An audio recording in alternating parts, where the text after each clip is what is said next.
Sound art is a product that is a speaker and it's art. We combine it together and we call it sound art. What makes it so unique that any picture can be your speaker?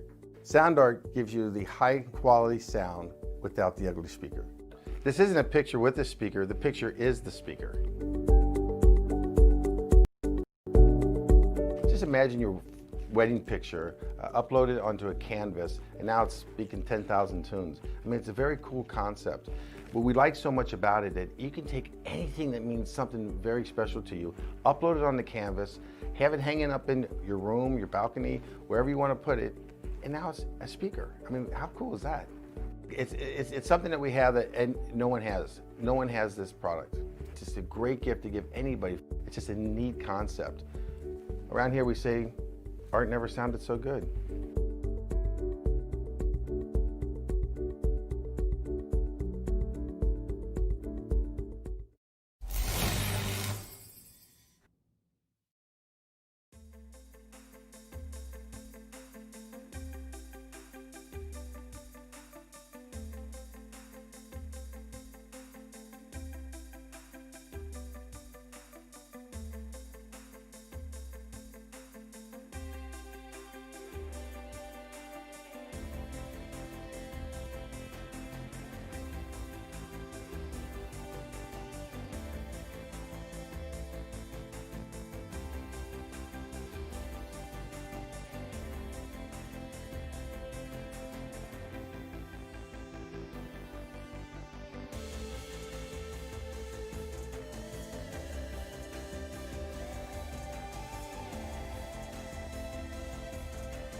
NASCAR has seen its fair share of unique racetracks over the years.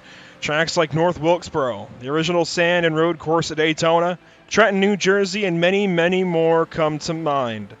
Only one track, however, has stood the test of time and motorsport's evolution, Pocono Raceway. Featuring one half of Trenton's layout in its Turn 1, Indianapolis Turn 2, and Milwaukee's Turn 3, Pocono doesn't know quite what it wants to be, nor does it know how to disappoint. Welcome, race fans, to PitStop TV. As usual, we're live on Facebook, YouTube, Twitch, and Twitter tonight. Noah Carmichael and Joe Donahue with me in the booth. Trey Shuttlesworth with social media coverage. I'm Andrew Cardinale, and this is PitStop TV's live coverage of the Bluegrass iRacing Series. We join you tonight from the virtual Long Pond, Pennsylvania for round 5 of 12 on the season. Noah, Joe, welcome to Pocono. It's to my understanding that Joe has been here many a time, but Noah, at least for you and I think this is our, one of our pilgrim trips, if you will, virtually anyways, to see Pocono. I mean, we've each seen it a million times on TV, probably a million times on the sim, but just something about Pocono is always pretty nice to actually get to call a race here and talk about the fact that obviously it's a triangle, what turn for, all the jokes that come with it, but just something about Pocono is always a little bit special. Absolutely. It's a unique track on its own. There's really none other like it in the United States or the world for that matter. And this isn't really our first pilgrimage, because if you look back in the PitStop TV archives, we did Galaxy Cup Series. We used to do them, and that was a full race. So I'm surprised you forgot that one.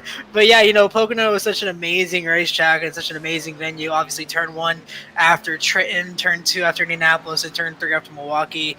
It's called the Tricky Triangle, and it didn't get that name from nowhere. It is honestly one of the toughest venues on the circuit, probably harder even than some road courses, just because of how different it is. You can't really get a setup that will suit you everywhere, because you'll be good in Turn 1, but you could be as terrible as it is in Turn 3. It's just a very, very hard racetrack, which makes it so much more gratifying to do well and winning here when you can do well at a track like this.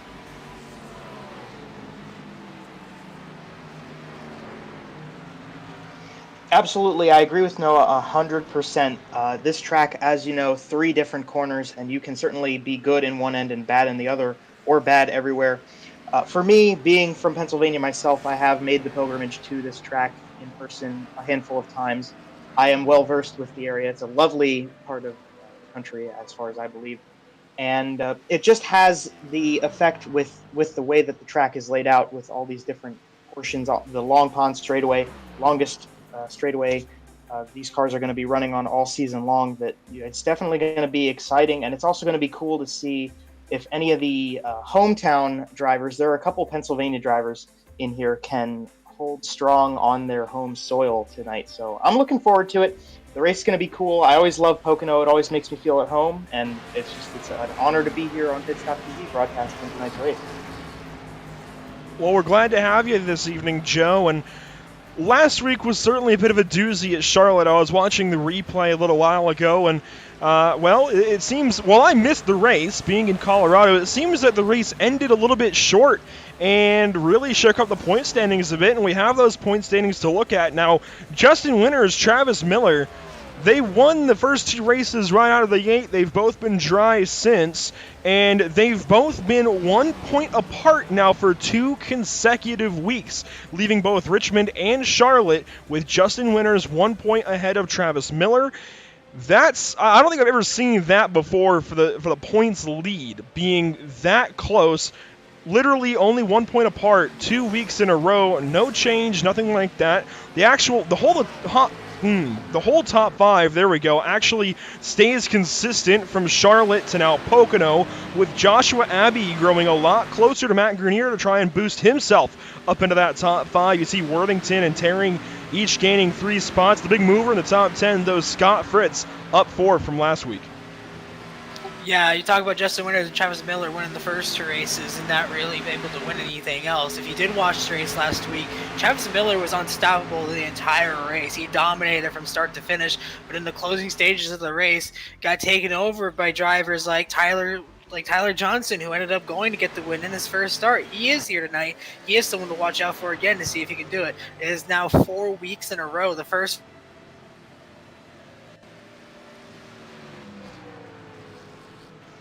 Yeah, certainly. Like you said earlier, Andrew, it's been really cool to see how close the championship is, and with as much time as left in the season as they have, certainly things can shake up a lot. But I especially like looking at fourth and fifth place.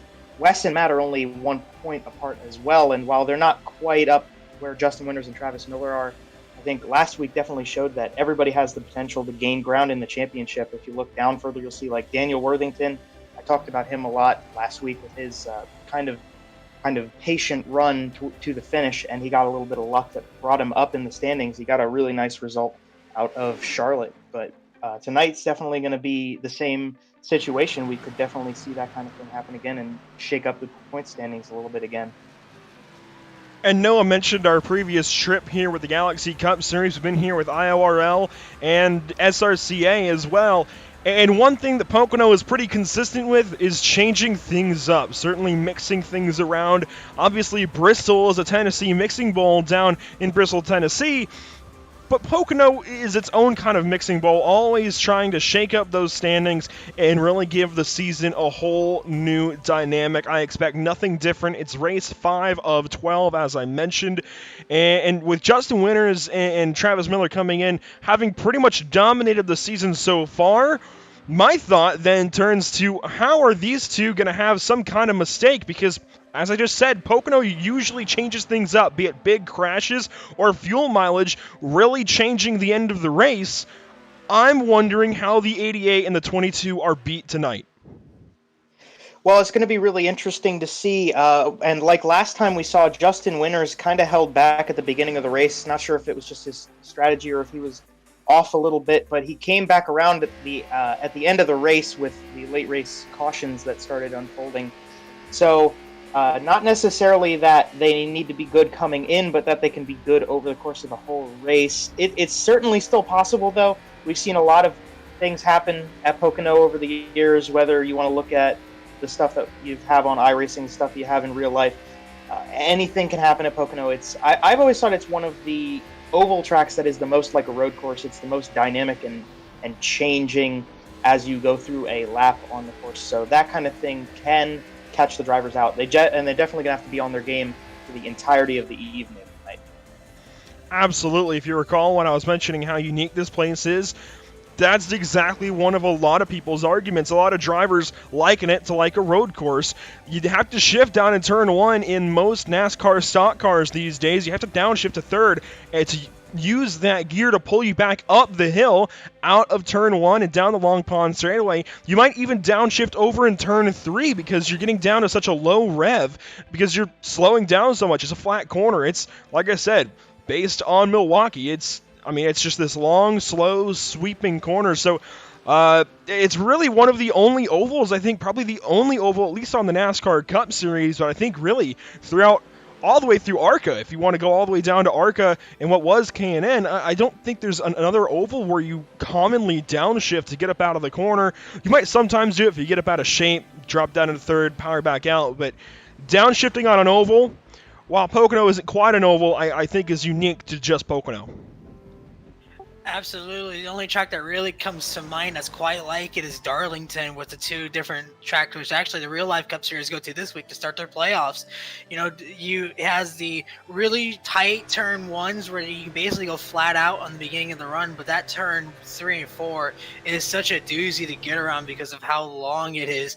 And just like turn 3 here at Pocono, it is just painfully long, and you feel like you're going so slow and you want to get back in the throttle so soon, and next thing you know, you're either going up towards the wall or you're spinning down and heading towards pit road. So, you know, it's this track, like I said before, it's called Tricky Triangle, and for a good reason, because it throws you for a loop every which way you go. The first 2 corners basically almost a flat out. Those are your send it corners, and then you have that same mentality, but you have to forget all of it and then just patiently make your way through turns 3. It's what makes such a unique track. It was really a driver's track, and why a lot of drivers love coming here. So it's going to be very interesting to see how these guys tackle it and if they can hold on to when they get ready to do this as we get set for qualifying. Yeah, we're about to start qualifying here, and like Noah said, I think turn 3 really catches a lot of drivers out. I know that it's one of the hardest turns to make, and you can certainly very easily mess up turn 3. you really have to hit your marks and be patient with the turn. Like Noah said, it's a long corner and it's flat, so any mistake you make is just going to exponentially get worse as you continue the turn and come out onto the front stretch. And then obviously that's also going to inhibit your ability to get down the front stretch quickly, which for being how long it is, definitely is not what you want, especially in qualifying like we are right now, that you don't want to be messing up your speed down the front stretch, which is very long and takes a lot of time of your lap. So drivers are definitely going to need to be watching out to make sure they don't make any mistakes out of through turn 3.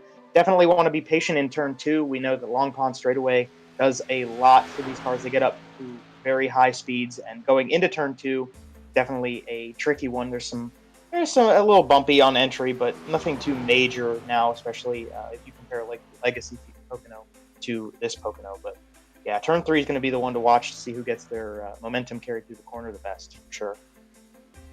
It looks like the first driver that will complete a lap will be John Kinder. He's exiting turn 3 right now, and across the start-finish line will go the number 21 to complete. Again, it looks like the first timed lap. No, it was Wyatt Brackett, but John Kinder goes faster, 53.495 to Brackett's 54.164. Because, of course, they've got 2 laps. So they have a second chance to go a bit faster, especially in Wyatt Brackett's situation. You want to go a bit faster. That Wrangler 33, a bit off pace in comparison to Kinder in the 21. Wes Wiggin now lays down a 53.939 in qualifying. While at some ovals isn't all that important, I think back to Daytona, of course, the season opener, where qualifying doesn't really matter. Even at Charlotte a week ago and Richmond 2 weeks ago, qualifying, it's nice to qualify up front, but realistically, your starting position isn't too important. It doesn't bear too much on where you'll finish. But at Pocono, to get that good start, especially if the race strings out in the early going, qualifying is so much more important, Noah. Yeah, this is such an important track to get at qualifying because of how aggressive these starts are, too. You'll see these drivers go about 5 wide sometimes on a restart. It's such a crazy track.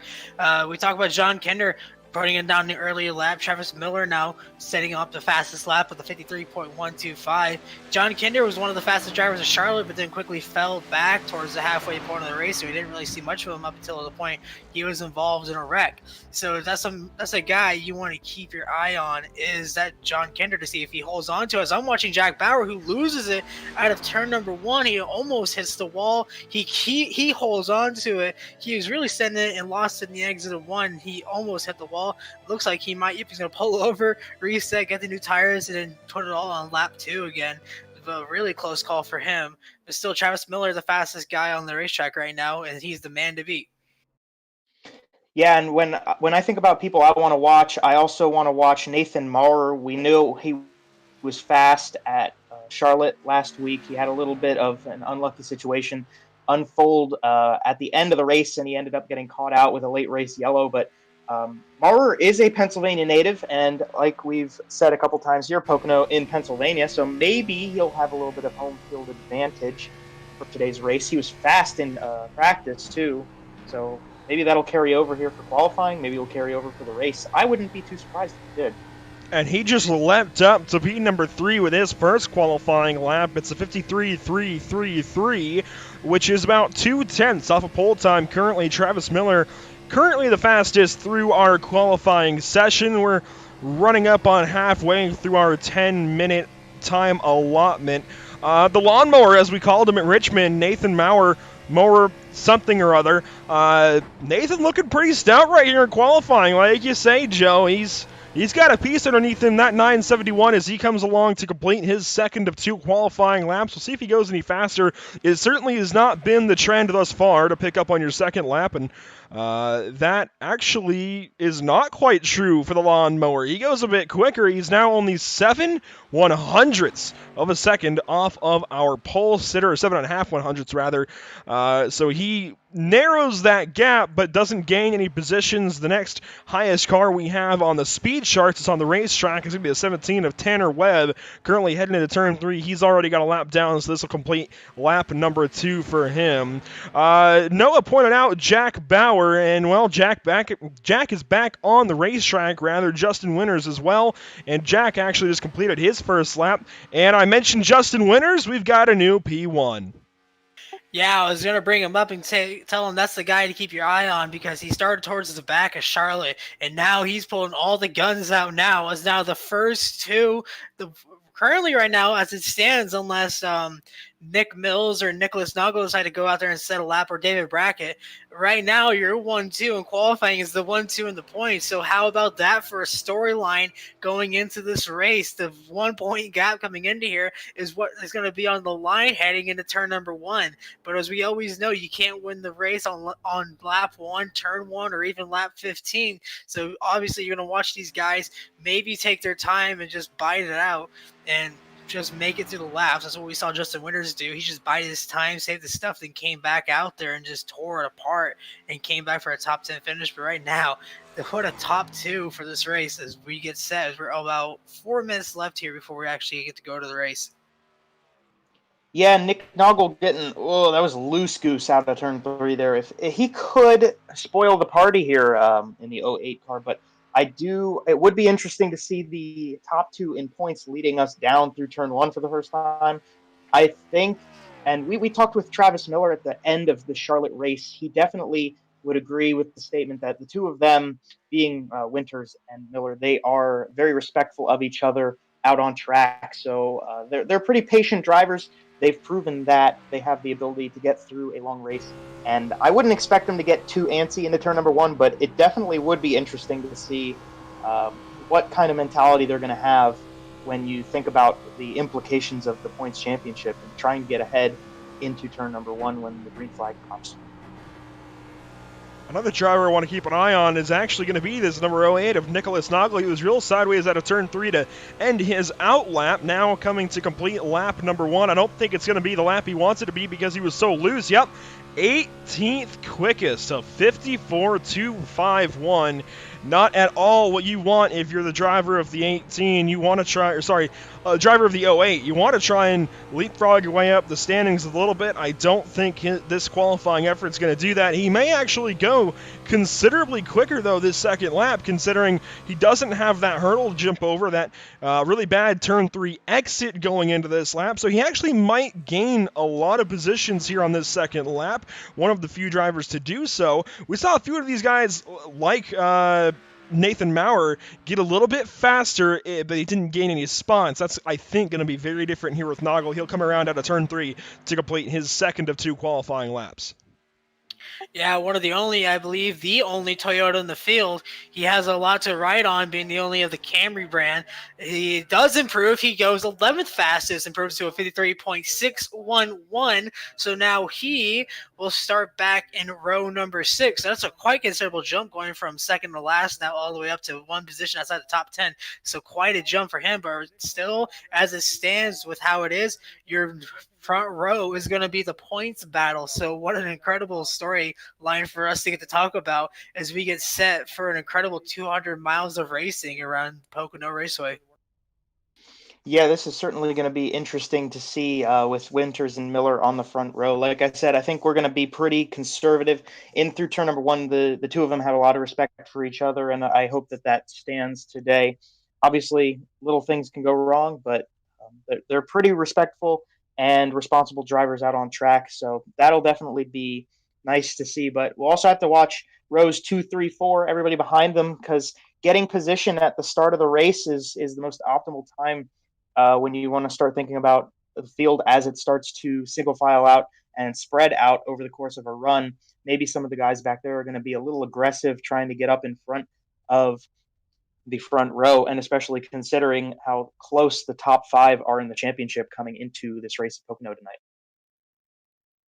And so we'll get right down to the grid in just one moment. First, I want to tell you a little bit about Tucson Sound Art. Of course, you've seen them a lot recently on PitStop TV. They are one of our new partners.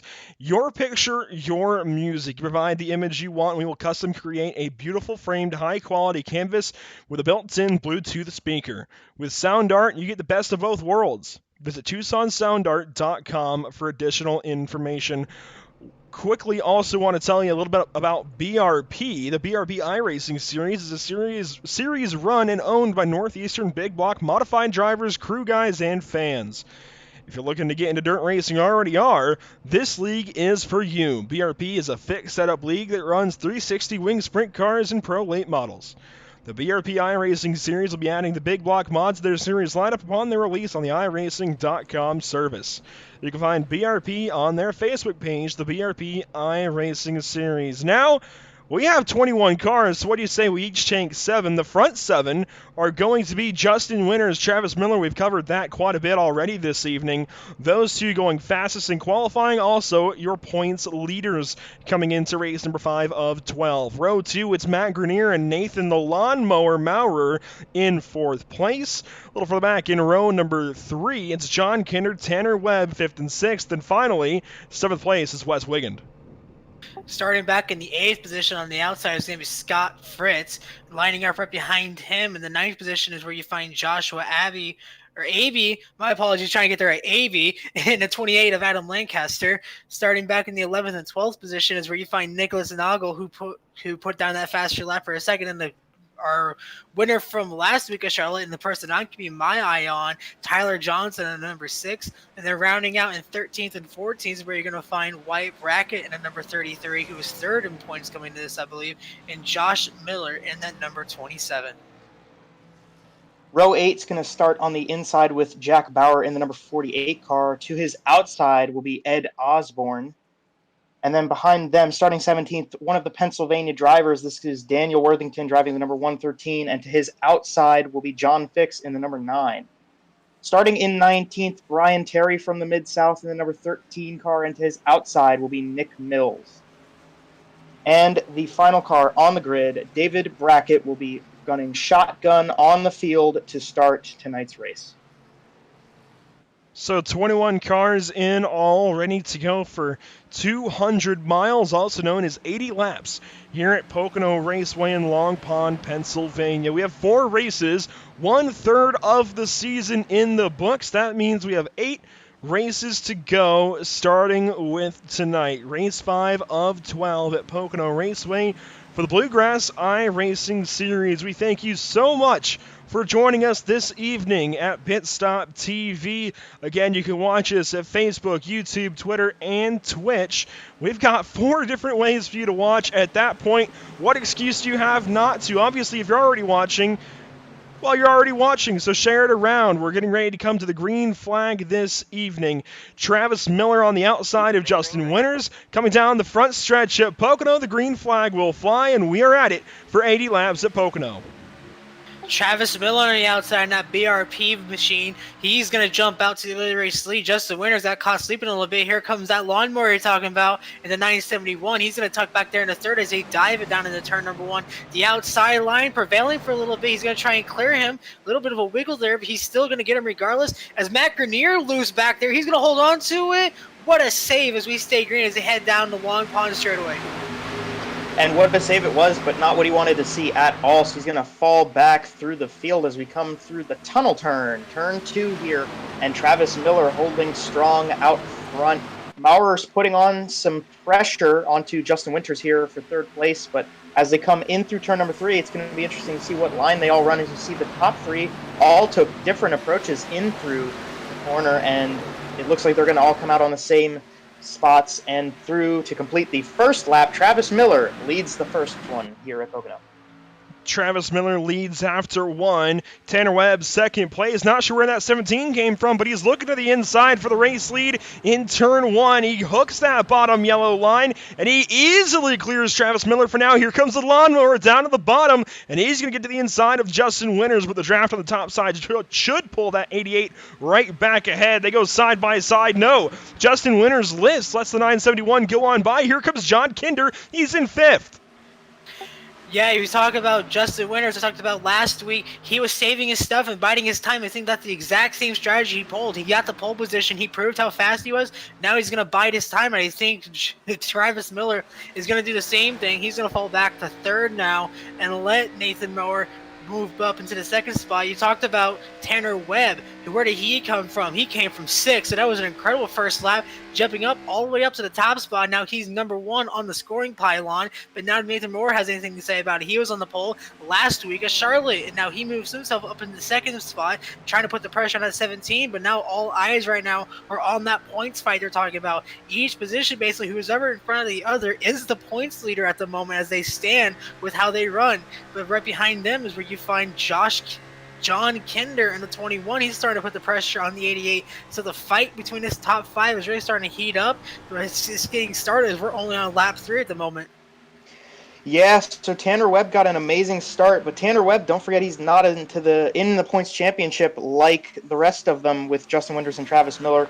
Nathan Maurer, I was surprised to see him so aggressive, but I think that might just be his driving style. He likes to get up front, and he likes to get up there quick, and he did so very well. Him and Tanner Webb starting to pull a little bit of a gap on your 2 championship leaders, and Maurer actually, and I was just about to say he got the fastest lap, but Tyler Johnson, the reigning winner from last time at Charlotte, pulled a faster time as the field came through. So you can see Maurer on the inside line of turn number 1 made up a lot of time on Tanner Webb through that corner and down the Long Pond straightaway. We'll see what he does as he comes into the braking area of turn 2. Miller in tow, and he gains a bit of time there on the 971 down the Long Pond straightaway into the tunnel turn number 2. He can't quite get there to make a pass or move or anything, but I think at this point, just leaving that 88 of Winters behind would do pretty well in this opening run. Just trying to gap that 88, get some space, some breathing room would be pretty nice for the driver of the 22 with the BRP iRacing Series on his hood. I see Southern Spoon adorning the hood and the sides and the rear and every corner of the number 17. I quickly want to shout out those guys. I recall a couple of years back when PitStop TV was real new still, covering one of their races. I think it was their All-Star race at Charlotte Motor Speedway. I didn't think I would ever see the name Southern Spoon again, but it's pretty darn cool to see the 17 adorning them this evening at Pocono Raceway. Hopefully he does well, but right now he's popcorning, blinking down the backstretch, and hopefully he gets that sorted out. Well, you guys look at the lead. My eye right now is in this battle for the 9th spot between Nicholas Snogle and Tyler Johnson. We're side by side in the tunnel turn. Tyler Johnson, talking about he took that fastest lap. He moved himself from the 12th position up to the 9th with that 08 car. So aggressive. One of the most aggressive drivers out here, along with the styles of the 48 of Jack Bauer. Those two are probably the most aggressive drivers you find on the series, and they can make it work. But right now, that's what the 6 is doing. He is currently biding his time, started up to 12th, moved his way up to 9th. He is, like I said, the pre-race. He is the person keeping my eye on, because while this is his second start, he proved all of us wrong. He was really good at the beginning of Charlotte, got stuck with a black flag because of a pit insurance violation that put him a lap down, got lucky with a caution and never looked back and took home that win. So he is someone who I am extremely keeping an eye on this race, so that way he doesn't pull that again. The lead still at the moment stands as Tanner Webb. The 971 of Maurer still running back there in second with Travis Miller in tow in third, as he is currently still holding off the 88. So the top 5 for the most part, not really moving that much. The 100 of Scott Fritz got a little wide out of turn number 1 a couple laps ago. He's gathered it back up. Now he's looking to get around to 28, as they are still single file for the most part, as the 6 is going to try and make a run to get around Wes Weejan in the 188 as they complete lap number 6. Yeah, Tyler Johnson definitely knows what he's doing in the mid-pack. Like you said, Noah, he had a little bit of a mishap on pit lane, and as you see him taking an outside approach as a pass on the number 188 car, and he successfully pulls it off.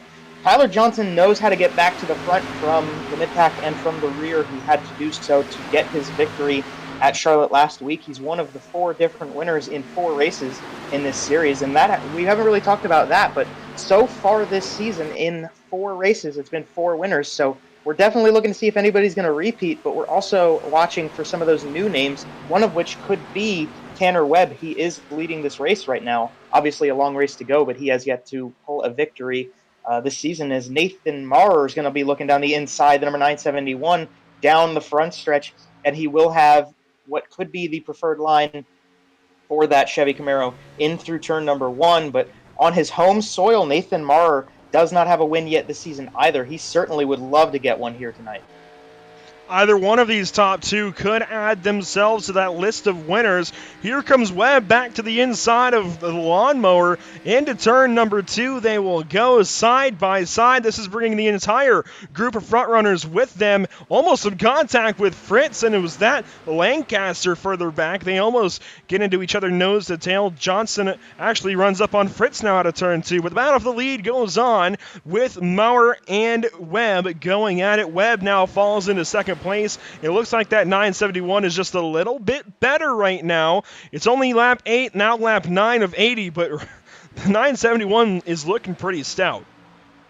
Yeah, he had it hooked up on the top side, and that's something I kind of noticed about this track quite a bit in my own time running on this track in certain leagues, is that when you get it hooked on that top side, you can get a really good run on exit. Of course, you want to get it hooked on the bottom, but if you're side by side going through there and you get that line hooked up straight, if you get a good entry and you can glue it on the top side and run right around it, that's something you kind of see at tracks like Lucas Oil Raceway or IRP, as many know it, and Milwaukee for that matter. It's kind of a middle line track, and it's kind of how Nathan ran it through there. Tyler Johnson had a really good run on Weswegian exiting turn number 3. He moves himself now up into the 7th position, so how about that for him? A guy I did see was Adam Lancaster. He came out of turn number 3 last time by almost had the wall, but barely dodged off of it. But they hold on to as now Tyler Johnson going to look to the inside of Adam Lancaster maybe to take over that 6th spot. So he is still charging up to the field as Nathan Maurer still holds on to the race lead, as now Tanner might jump to the inside heading into turn number 1. Yeah, and Maurer perfected that long run strategy at Charlotte last week, so hopefully maybe he'll be able to do the same here today. He definitely showed it at the ending of the stints in Charlotte that he knows how to run a car when it starts getting a little less than ideal for tire wear and fuel consumption and everything else on the track surface. So maybe that'll come into play tonight again. Maurer, maybe he's able to do that again. Travis Miller has been holding on to the back of these two a little bit, but Travis Miller knows just as well as any of us, if not better, what the 971 is capable of as the run progresses. But 6 car definitely trying to put some work in now so that he doesn't have to later. And hopefully he learned from the mistakes last time at Charlotte, and maybe that'll turn out well for him. He was pressuring Adam Lancaster as they came through turn number 3, and now down the front stretch you see the gap spread out a little bit, but Tanner Webb down the inside in through turn number 1. Webb brings the fight back, but he gets that apron contact with the front 2. That shoves Maurer up the racetrack, and he's going to lose second place. From the looks of things, here comes Travis Miller down to the bottom side of the 971. He's got help from Justin Winters. So Tanner Webb got that top spot, but at what cost? That moves the 971 up out of the lead and into the fight for second and third. He just might lose second. I'm surprised at how well he's hung on to that spot. But, wow, yeah, he's going to hang on to it completely over Travis Miller. I think that's Miller giving right now, hoping to take a little bit later, because I think he really just kind of let Maurer go back on his way. And I wouldn't be surprised if Maurer kind of gives Webb a shot in the shorts or something when he gets back to him, just to get that 17 out of his way, because that sticks with you as a driver. When you get moved up out of the way like that, especially for the race lead, that is going to irk you for a while.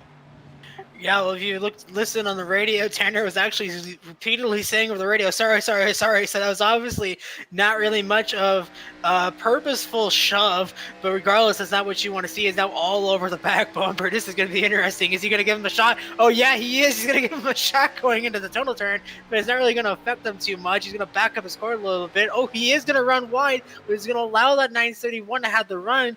He's going to poke to the inside now, this time by heading into turn number 3. So you were right. He did not appreciate that too much, and 17's going to let him by. And I was wondering this as well. Because of how wide he ran on the corner, I'm now wondering, has that 17 ran through his tires trying to run with the leaders? He's still holding on pretty well as he dives down to the inside of the 971. They're going to complete lap number 12 as we're now past an 8th of the way mark here in this race. We have not seen a caution yet, which is good because this fight up in the front is really starting to heat up as the top 6 are always under a blanket blanket of each other because of the stack up. And now the 88 is starting to fall back. Justin Winters is falling back. He is down in about the 6th position, battling Adam Lancaster to 22. Travis Miller, he falls down to 4th. And here comes John Kinder to 21. Going to make it 3 wide down the long pond straightaway. Is they're going to go 3 wide into turn number 2. This is not going to end well. And the 971 notices that. And they both let off to let John Kinder take it by. As here comes Adam Lancaster with a dive bomb in the zone. What a crazy turn of events here on lap number 13. Yeah, that was really surprising to see the 21 and the 28 get such good runs. But like you said, the whole field backed up a little bit when they were in turn 1, and that brought everybody together. It also includes Tyler Johnson, the defending winner in the series. He's running 5th. The 971 trying to give the 17 a little bit of a shove here, trying to get Tanner Webb to catch up to John Kinder a little bit, who very surprisingly took the lead in a big-time 3-wide pass through the tunnel corner. And the 21 Ford definitely is hooked up here as, oh, there goes the 17. He goes sliding the whole way up out of the groove through turn number 1. The 971 is going to get past, and they're going to maybe be looking at 3 wide again, but Tyler Johnson moved up and will try to see if he can hold on and continue to move forward. He's got 4th place from the number 22 car. He's looking for 3rd place on the outside of the 971 as they come out of turn number 2. He'll have a little bit more momentum, but the 971 slots up in front of him. So up front, John Kinder, Adam Lancaster, Nathan Maurer. That's your top 3 through turn number 3 on lap 14's completion. In a lap, Tanner Webb went from battling for the race lead to falling into 7th, almost 8th spot. Now it's Kinder over Lancaster over Maurer. 4th place is Tyler Johnson, as you mentioned there, Joe, and he has company. He's got Travis Miller and Justin Winters on his gearbox down at a turn 1. Tanner Webb behind that trio. And then, well, it's actually Wes Wiegand moving his way up, in the 188. Is Johnson a bit slow out of turn 2? I think he got up the hill just a little bit, and actually is going to allow the 22 to get up underneath him. Well, he ends up backing out. I also called that turn 2. That was definitely turn number 1. Apparently, I'm not quite familiar with Pocono yet. It's only got 3 corners, and I'm trying to give it 6. Yeah, I guess it's starting to trick your mind a little bit. But yeah, you're talking about the 22 backed off there. Obviously, you could tell now he's playing the same strategy as the 88, not push it too much, not use your stuff up and kill it. I mean, go through it. So that's the last thing they want to do. The top 3, though, of Kinder, Lancaster, and Maurer are all 3 of those guys. None of them have a win yet in the series, and they're all with each other, creating a little bit of a train. The 6 of Tyler Johnson leads a pack of 3 of the 3 winners who were in this race. As now here comes the 22 of Miller to the inside. He's going to try to make the pass to 17 with a monster of a run out of turn number 1. He almost hits the wall as he's over the back bumper of the 88 winners. And now the 6 is going to back off, get the position to Miller. Probably going to give it to the 88. So here comes the 17, going to make it 3 wide, almost into turn number 2. So he's going to be aggressive on his own right. And that's going to back up the 88 and ruin his momentum. Yeah, and it's surprising to see here, too, because the 22 of Travis Miller and the 88 of Josh Winters, they've been beside each other and running successfully in a line with each other for the majority of this race. They haven't really been split up that much by other cars, sparing small amounts of time between passes and opportunities to gain ground. But now you've got 2 cars in between them. Travis Miller definitely like to see that. We know it's early in the run. We're barely under a quarter of the way into this race, but Travis Miller's trying to gain as much time as he can on the number 88, because remember, there is a points championship that we're fighting for. You see the 28 slid up a little high through turn 1. The 21 car, the leader John Kinder, did the same, but his run looked like he might have done that even on purpose because he held on very well, and the 971 of Nathan Maurer stayed in behind him. As they come through turn number 2 now, the 28 and 22 are side by side. The Valvoline Chevy number 6 looking on the inside behind them. As these 2 running side by sides, only going to be able to help Tyler Johnson hold on to these 2 and maybe get a nice run down the front stretch as they come through turn 3, and we'll see how they set it up out of the corner. Suddenly, a change for the lead. Kinder moves over for Nathan Maurer into turn 3. They were battling a lap ago. Now they sort things out. Here comes Johnson down to the bottom side. Nope, he sticks in behind the number 22 of Travis Miller. everybody moving around lap to lap to lap, also moving around on the racetrack as far as where they're running. Of course, usually you would think the bottom of the racetrack through the corners is the optimum line. Tyler Johnson proving us wrong. That time through turn 1, it was Lancaster a lap ago. And wow, Snogle gets up almost to the wall out of 1 as well. So these guys definitely searching around, searching for grip, and that's what you want to see with tire fall off on these NASCAR stock cars, whether it be a Cup car, an Xfinity car, a truck, anything. You want to see these guys have to move around, look around for grip. This has been a controversial aero package on these Cup cars, but this aero package working correctly, I think, allowing these big runs to form and these guys to stay with one another. Oh, and wow, pit stops already. Here come, let's see, Maurer and more. I'm trying to get over to them. There we go. Maurer is going to bring Miller, Webb, and Brackett, it looks like, down to the pit lane all at once. 4 cars pitting on lap 18 of 80.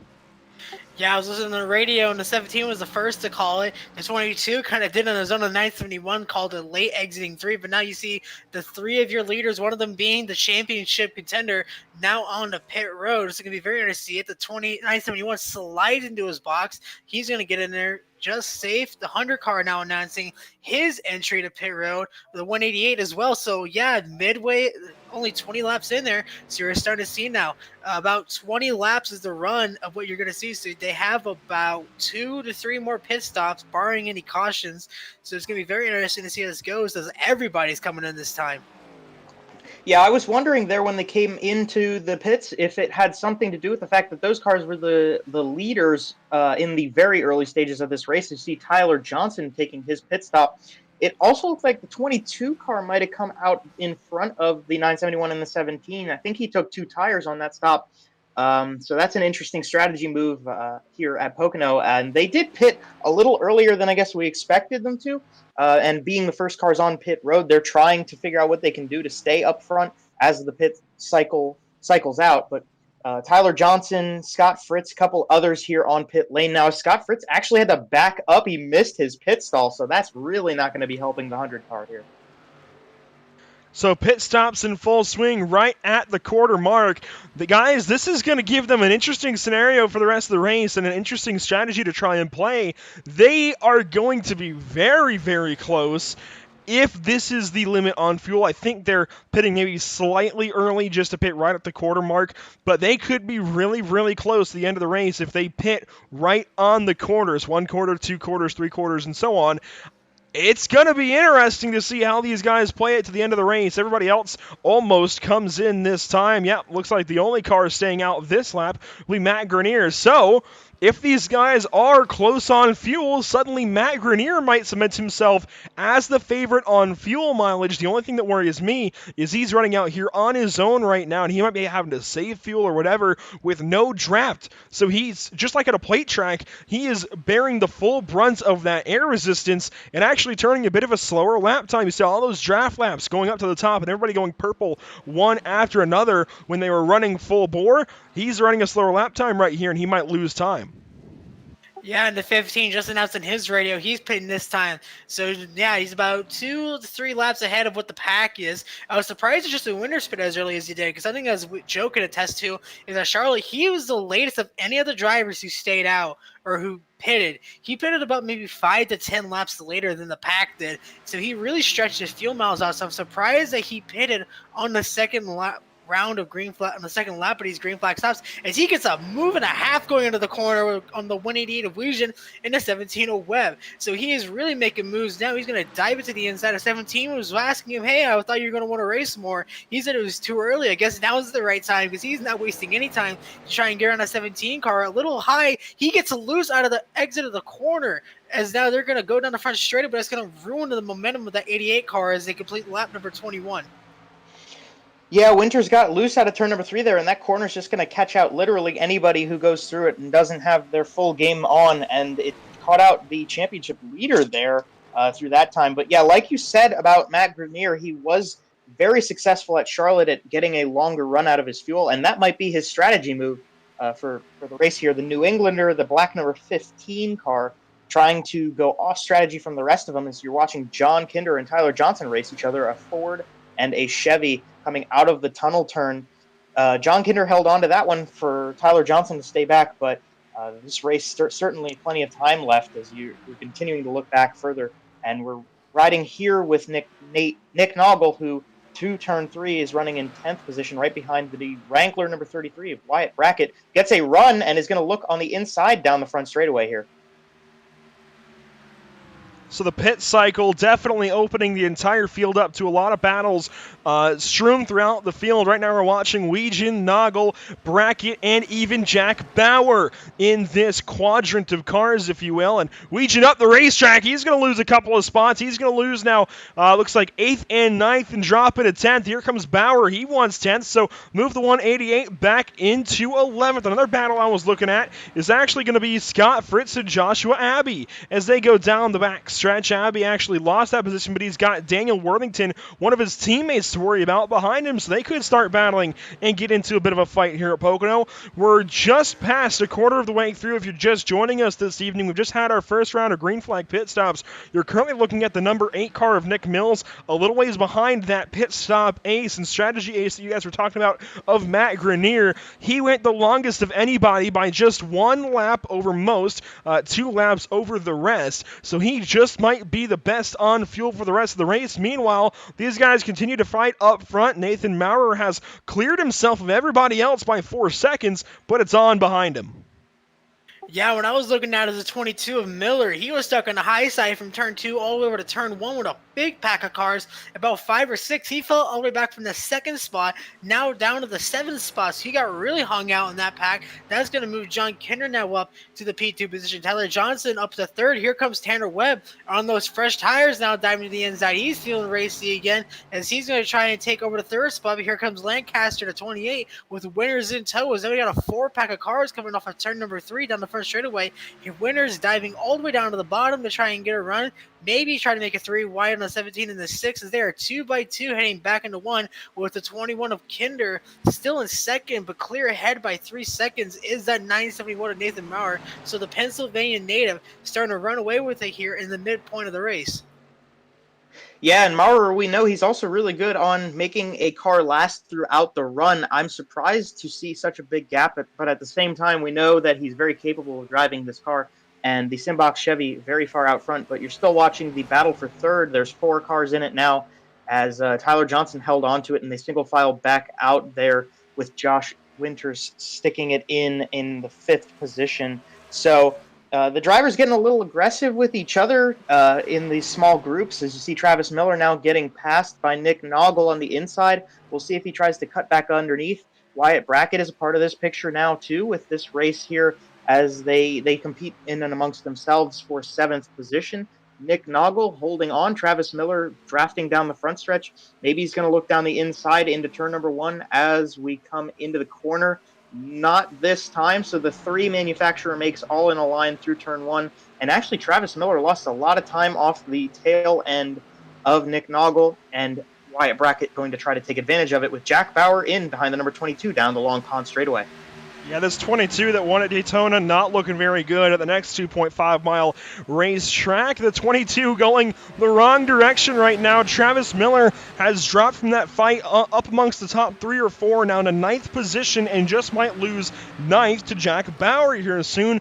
Remember, you guys actually, Joe mentioned this. Looks like he had a faster pit stop, likely a 2-tire stop, and he is moving in the wrong direction. I see only 4 other drivers that took shorter stops, and those are going to be Daniel Worthington, Joshua Abbey, who are pictured here, Nick Mills in the number 8, and actually that might not have even been tires. It looks like that might have even just been fuel for the number 8, as well as David Brackett back here in the number 38. He's running 20th.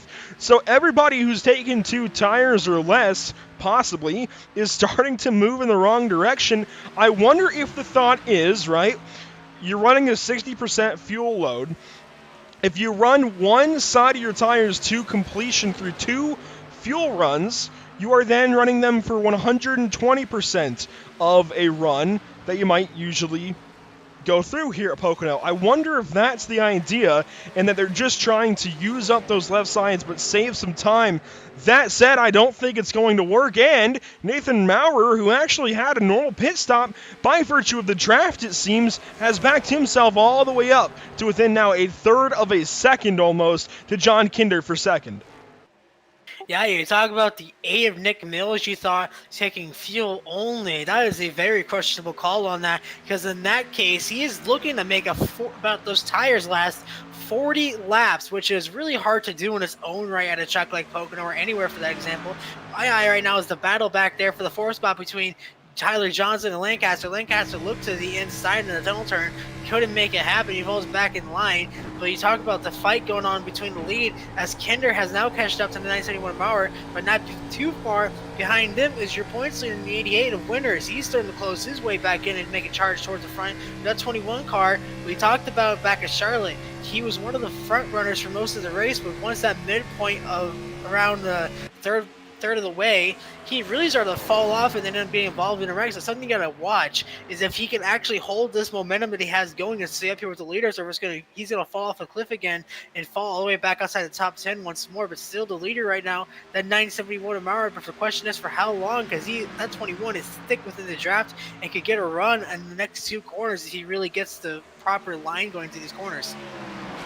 Yeah, it's pretty surprising to see John Kinder doing that. Oh, look out! Tyler Johnson! Is he going to hit the wall? Oh, he hit the wall, too! Sideways through turn number 2, and the number 6 Valvoline Chevy gets into the inside wall. So is he going to bring that car down pit lane and get that repaired as soon as he can?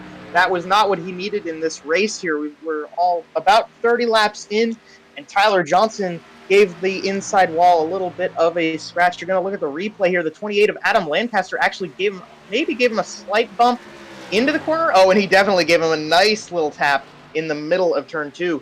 Tyler Johnson actually did a really good job of holding onto that car, Andrew, but just not quite enough to keep it off the inside wall, and that's definitely going to hinder the rest of his performance here.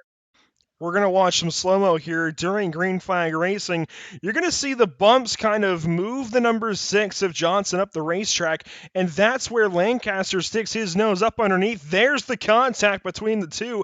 So Lancaster's just trying to fill the hole, but at that point, there's got to be some give and take. We're still in the first half of this race, and I'm just going to be frank. I mean, it's so early. You've got to just live for a guy that you're racing who's raced you and everybody else seemingly respectfully. You just got to live for the guy. It's only lap now 30 of 80.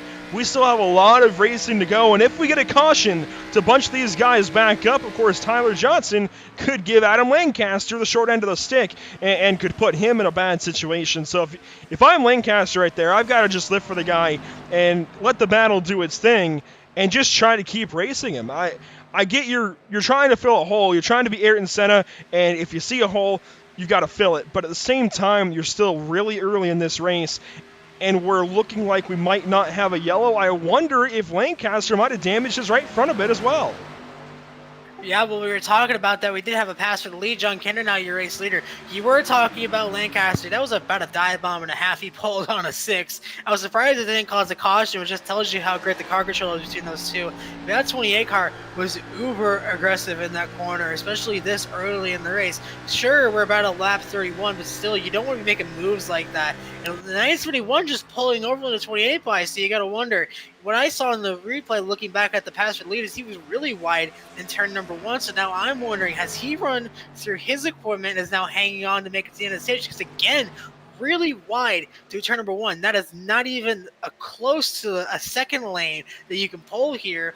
Even on a draft pack, that is one that will lose you a ton of spots, and he is really falling off the mountain. As on the 21, going to let the 88 by. So now Justin Winters, your pole sitter, now going to take over the race lead as Adam Lancaster now moves himself up into 3rd, maybe even up to 2nd, and if the 21 lets him by. Yeah, and Justin Winters, the Mid-South driver, got a pretty... We've got a yellow, and I don't know where this has happened. It looks like Nick Mills around. Is this in turn 2? No, this is out of turn 1, it looks like. Nick Mills slow out of turn 1. It's lap 32, and we have our first yellow of the evening. I don't think any of us wanted to see this. We'll see what happens to Nick Mills here through turn number 1. Just hooks the apron, and I think he's just going to get sideways up out of the corner. Yep, just sideways, and he's going to have a really lazy spin for a yellow flag. Yeah, if I'm correct, when I heard on the radio, he actually recently pitted to get those tires changed. He has a lap down all the way and back in 21st, so last on track. But, he just clipped the apron, and when you clip the apron in turn one here at Pocono, that is like an instant send around because of the banking difference. Even when you're on your out, if you try, you can't run the apron at all at this racetrack unless you're literally breaking down on the front stretch. And that's kind of what happened to him. He just came into turn one, got those left sides on there, and then around she goes. Like you said, a very lazy drift, and that's what's going to cause our first caution and bunch the field back up, which is really good news for that 6 car. That's going to allow him go on and get the damage repaired and then come back out and fight for this race lead again. So now these drivers have had they've had their laps. We're about halfway through this race already, believe it or not. We're not even an hour into this race. And these guys now know how these cars handle throughout a run, and now they know how to handle throughout a run and a half, so expect the entire field to come in this time to get their tires changed and expect an even crazier restart here as we approach the halfway point. Yeah, this is certainly going to reset the entire field. They're going to come in, they're going to get fresh tires, they're going to top off on fuel. When the green flag drops for the restart, they're all going to be gunning for it. But yeah, like you said, Tyler Johnson definitely got a lot of luck on his side with that one getting this yellow, and will enable him to get his car repaired a bit. So we see basically everybody coming down the pit lane this time, and we'll see what comes out of it. As looks like, is that John Kinder didn't pit, and neither did Adam Lancaster. So an interesting strategy move by these two, as we're getting close to the end of a regular stint here, from what we saw with the first round of pit stops under green. So I don't know what these two were thinking, but it'll be interesting to see what comes of this when the green flag drops for the restart. Tyler Johnson's already off and away. He's going to get out of here first. Actually, no, I don't think he pitted. Or, this is very odd. I think he might have pitted early because he's already got 1 lap complete. I'm very confused by that. He drove through pit road. He missed his pit stall. That's what happened. If you look at the replay, he went straight through, so he missed his box. He has had 2 bad. I'm sorry to interrupt you there, but he dove on pit road. I noticed that. You're good, because I had no clue. I was trying to figure out what the numbers I was looking at meant, because, I mean, you've probably got HCV up yourself. You can probably see the timing screen. It was very confusing to me at first. Usually you see that 0 when they've just pitted, but it just showed the 1. But I recall that he was with the field. It's not like he had pitted a lap before. Yeah, it was just a very odd moment. That's 2 weeks in a row that he's had a mishap on pit road. First time, he actually, at Charlotte last week, he pitted from about the lead, and what ended up happening is he locked it up because he came in way too high, slanting out the outside of the pit wall, and then ended up getting a 40-second stop and hold. And now, luckily this happened on a caution, not a green flag running lights last week, so he's only going to fall to the back and now fall a lap down, but that is a very costly mistake on what could have been an amazing caution to help turn around and get him back up into the lead. But instead he's going to have to come back down maybe, or just tough it out and hope for a short run to the next caution. Look at this real quick, Joe. I'm sorry, I'm going to cut in front of you. Justin Winters back down the pit lane, and he is not alone. I'm trying to find the other driver who came with him. Tyler Johnson, of course, pitting. I thought I saw one more pit with Justin Winters. Yep, there it is, Nick Mills. Okay, so that's why I saw another car. But Justin Winters back down the pit lane. Gotta wonder what this is all about. Did he not fill the car up with enough fuel? Does he just want to come back in and top off? Does he need to get more tires? What's the situation here? Yeah, I'm not sure what Justin Winters is doing back on pit road, but this is definitely going to hurt the 88 car's run. He was up front, and now he's going to be starting at the back end of the field. And we certainly, as you see, he's just trying to get into his pit stall here, and finally he does so. Maybe he missed his. I don't know. Maybe he missed his box or something. We're gonna have to check it out here and see what came of the number 88 car. But he's gonna come back out now finally, and this is definitely going to change his strategy moving forward in the race tonight. What I'm seeing on the replay here is I think he unchecked his tires on his pit stop by accident, because he came in, stopped for about roughly 5 or 6 seconds, and then left. So I think he just forgot to get tires. Maybe he unchecked it trying to pull a fast one on pit road and then forgot to uncheck it. But now that's 2 drivers, and one of them is going to really cost him the points, and that's going to really be good news for Travis Miller. As you talked about, he got stuck out because of the pit mistake he made going for 2 tires, and now he is going to line up back in 12th with 4 fresh good years, and that was kind of a reset button for him, as now we get set to go back racing as John Kinder and Adam Lancaster are going to lead us to the green. Now everything is changed up. We have old tires on these front runners. I wonder if they're trying to stick to the original strategy, not thinking that they can cut a pit stop out. We'll be coming to the green flag in just a moment. The pace car is going to dip back into the safety of pit road. We're waiting. There's a signal from the starter, and the green flag flies once more. It is lap 35, now 36 of 80. John Kinder, your race leader. Adam Lancaster second. They both stay out. Everybody else on new tires. Yeah, and I'm seeing a lot of guys who we've not talked about since qualifying. Wyatt Brackett, third in the points. He is in that 33 Wrangler machine. He's going to fight with Nicholas Snogle. Snogle, I talked about, one of the more aggressive drivers in the series. One of the, like I said, I think the only Toyota in this field now moving up to third. Scott Fritz in the 100. He was a really good front runner up in Daytona. We have not seen much of him ever since then, besides being a top 5 or 6 runner in that 17 of Tanner Webb.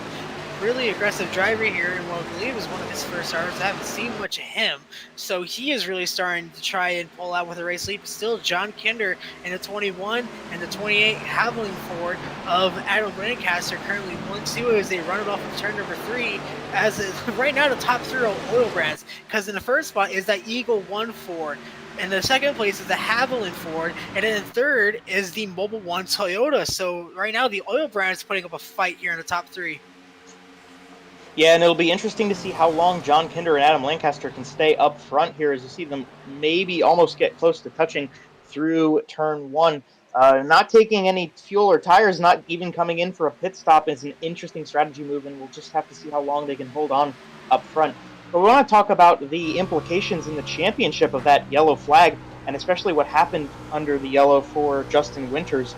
So Travis Miller took 2 tires on his first stop. We saw that kind of work out for him on the short term, but he fell back throughout the course of that run, and so he's in 10th position right now. But as for Justin Winters, his issues on pit road sent him all the way to the back end of the field, and that's just a driver mistake here on iRacing, to just forgetting to recheck your tires on pit stops and get them replaced, and that sent him all the way to the back end. So Travis Miller got a little bit of luck out of that his main competitor at the top end of the points championship got sent backwards like that. But Wyatt Brackett's barely outside of, not even 20 points back, about 17 points back from the leader in the championship, and now he is running in 6th place to Travis Miller, who now actually has made a significant amount of time back up, and he's literally right behind Wyatt Brackett now. But in terms of Justin Winters versus Travis Miller, that definitely was a big break for the number 22 Ford. Pass the lead, Nicholas Snogle goes on by John Kinder. To touch on your point, Joe, we've got that points graphic that we can pull back up, and you can see how close Winters and Miller enter this evening at Pocono. Separated by just 1 point. They've been such since Richmond a couple of weeks back, so that's going to change things up quite a bit. Maurer down to the inside of Webb, who just got by him a half a lap ago. Lancaster a bit slow up on the top side. Remember, Lancaster and Kinder on older tires, so the 28 headed in the wrong direction, of course, because he stayed out under this most recent yellow, and we think that he's got a pit within the next, 5 laps or so. I think definitely within about 5 laps you'll see the 21 and 28 revisit the pit lane. Yeah, and I think it's really most up to the point that they're just playing the pit strategy right now. They know that they really can't hold on to it. It's obvious. It's, oh, wow, Jack Bauer in the 48, really all the way down to the bottom, going to cut right back up in front of Scott Fritz as they're back into turn 3. This is that Scott Fritz really slowly throughout turn number 3. So there's something wrong with the 100 car right now. Maybe he's going to come down pit road. No, he's just very far off the pace, running about 150 miles an hour. So he's going to fall all the way back from about the 8th to outside the top 10 to 13th. But back to my point, Adam Lancaster and John Kinder, they stayed out. They're playing the long game. They know that they can't make it to the end if they pit it under that caution. So they're going to try and stay out, hoping for a caution, not for a caution to come out, because if they do, then they have the upper hand, because they can run about 5 to 10 laps longer on those on their tires than they can in anybody else, because they're going to be further ahead on this pit strategy, so they can pit later and it'll put them in a better position. But the thing that they don't need right now is a caution. They need a thing that just about go green to the end to have a shot for the strategy to work it as they want. As here comes Travis Miller to the inside of the 971, going to try and move himself back up into third, as the 08 of Nicholas Snogle going to try and stretch out his lead as he exits off of turn number 3 to complete lap number 40, as we have now reached the halfway point of this 200-mile event. Half down, half to go here in Pocono, and let me tell you, the number 22 has the horses in the back tonight. He is back on his game. He's moved it up into third place as Maurer goes sliding up through turn number 1 all the way into the gray.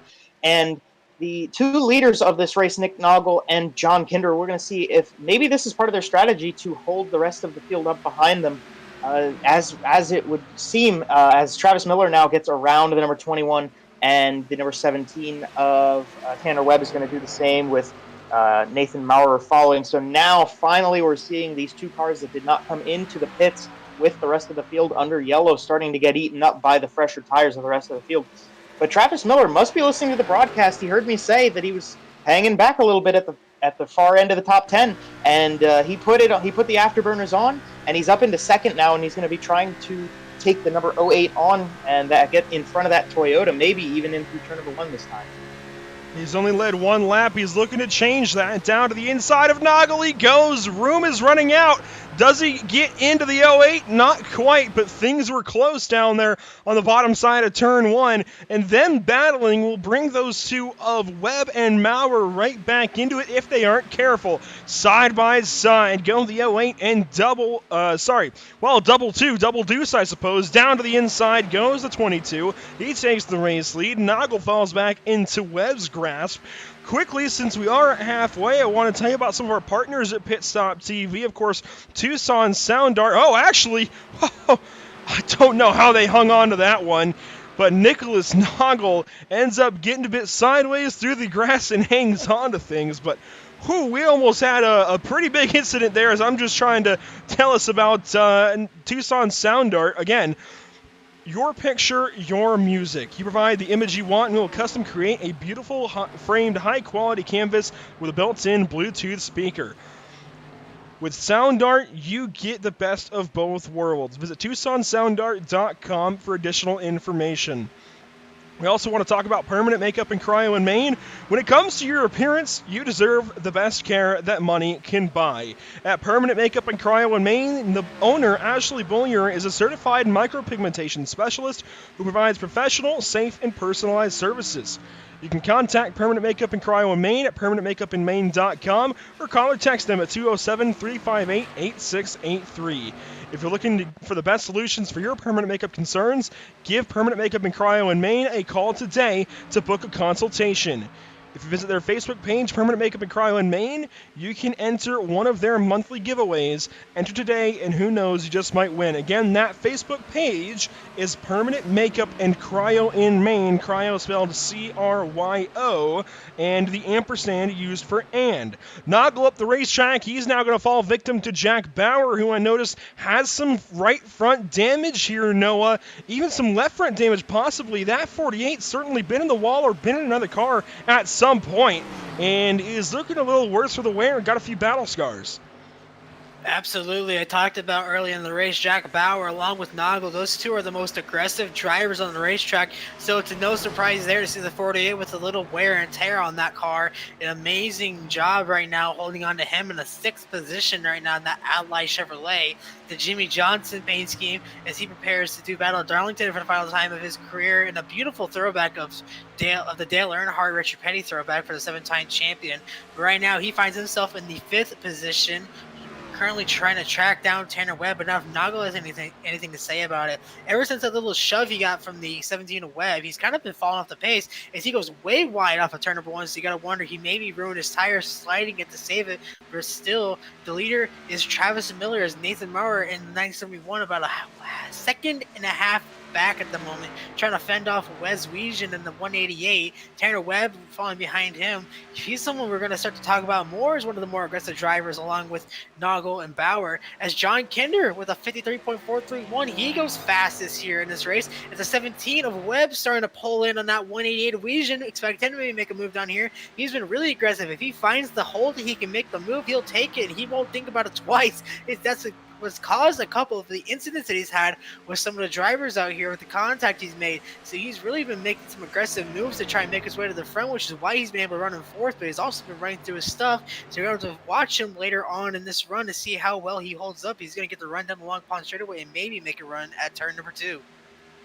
Yeah, and don't forget Wes Weejan, 4th place in the points, and the competitor in front of him, Wyatt Brackett, moved all the way back to 11th position. So these points are crucial for him and that number 188 machine. Travis Miller up at the front, obviously 2nd place in points, but Justin Winters had fallen back on that yellow. So it is definitely go time for Wes Weejan to try to get as many points as he can and try to keep Tanner Webb behind him, because Tanner Webb not a part of the main points picture at this moment in time.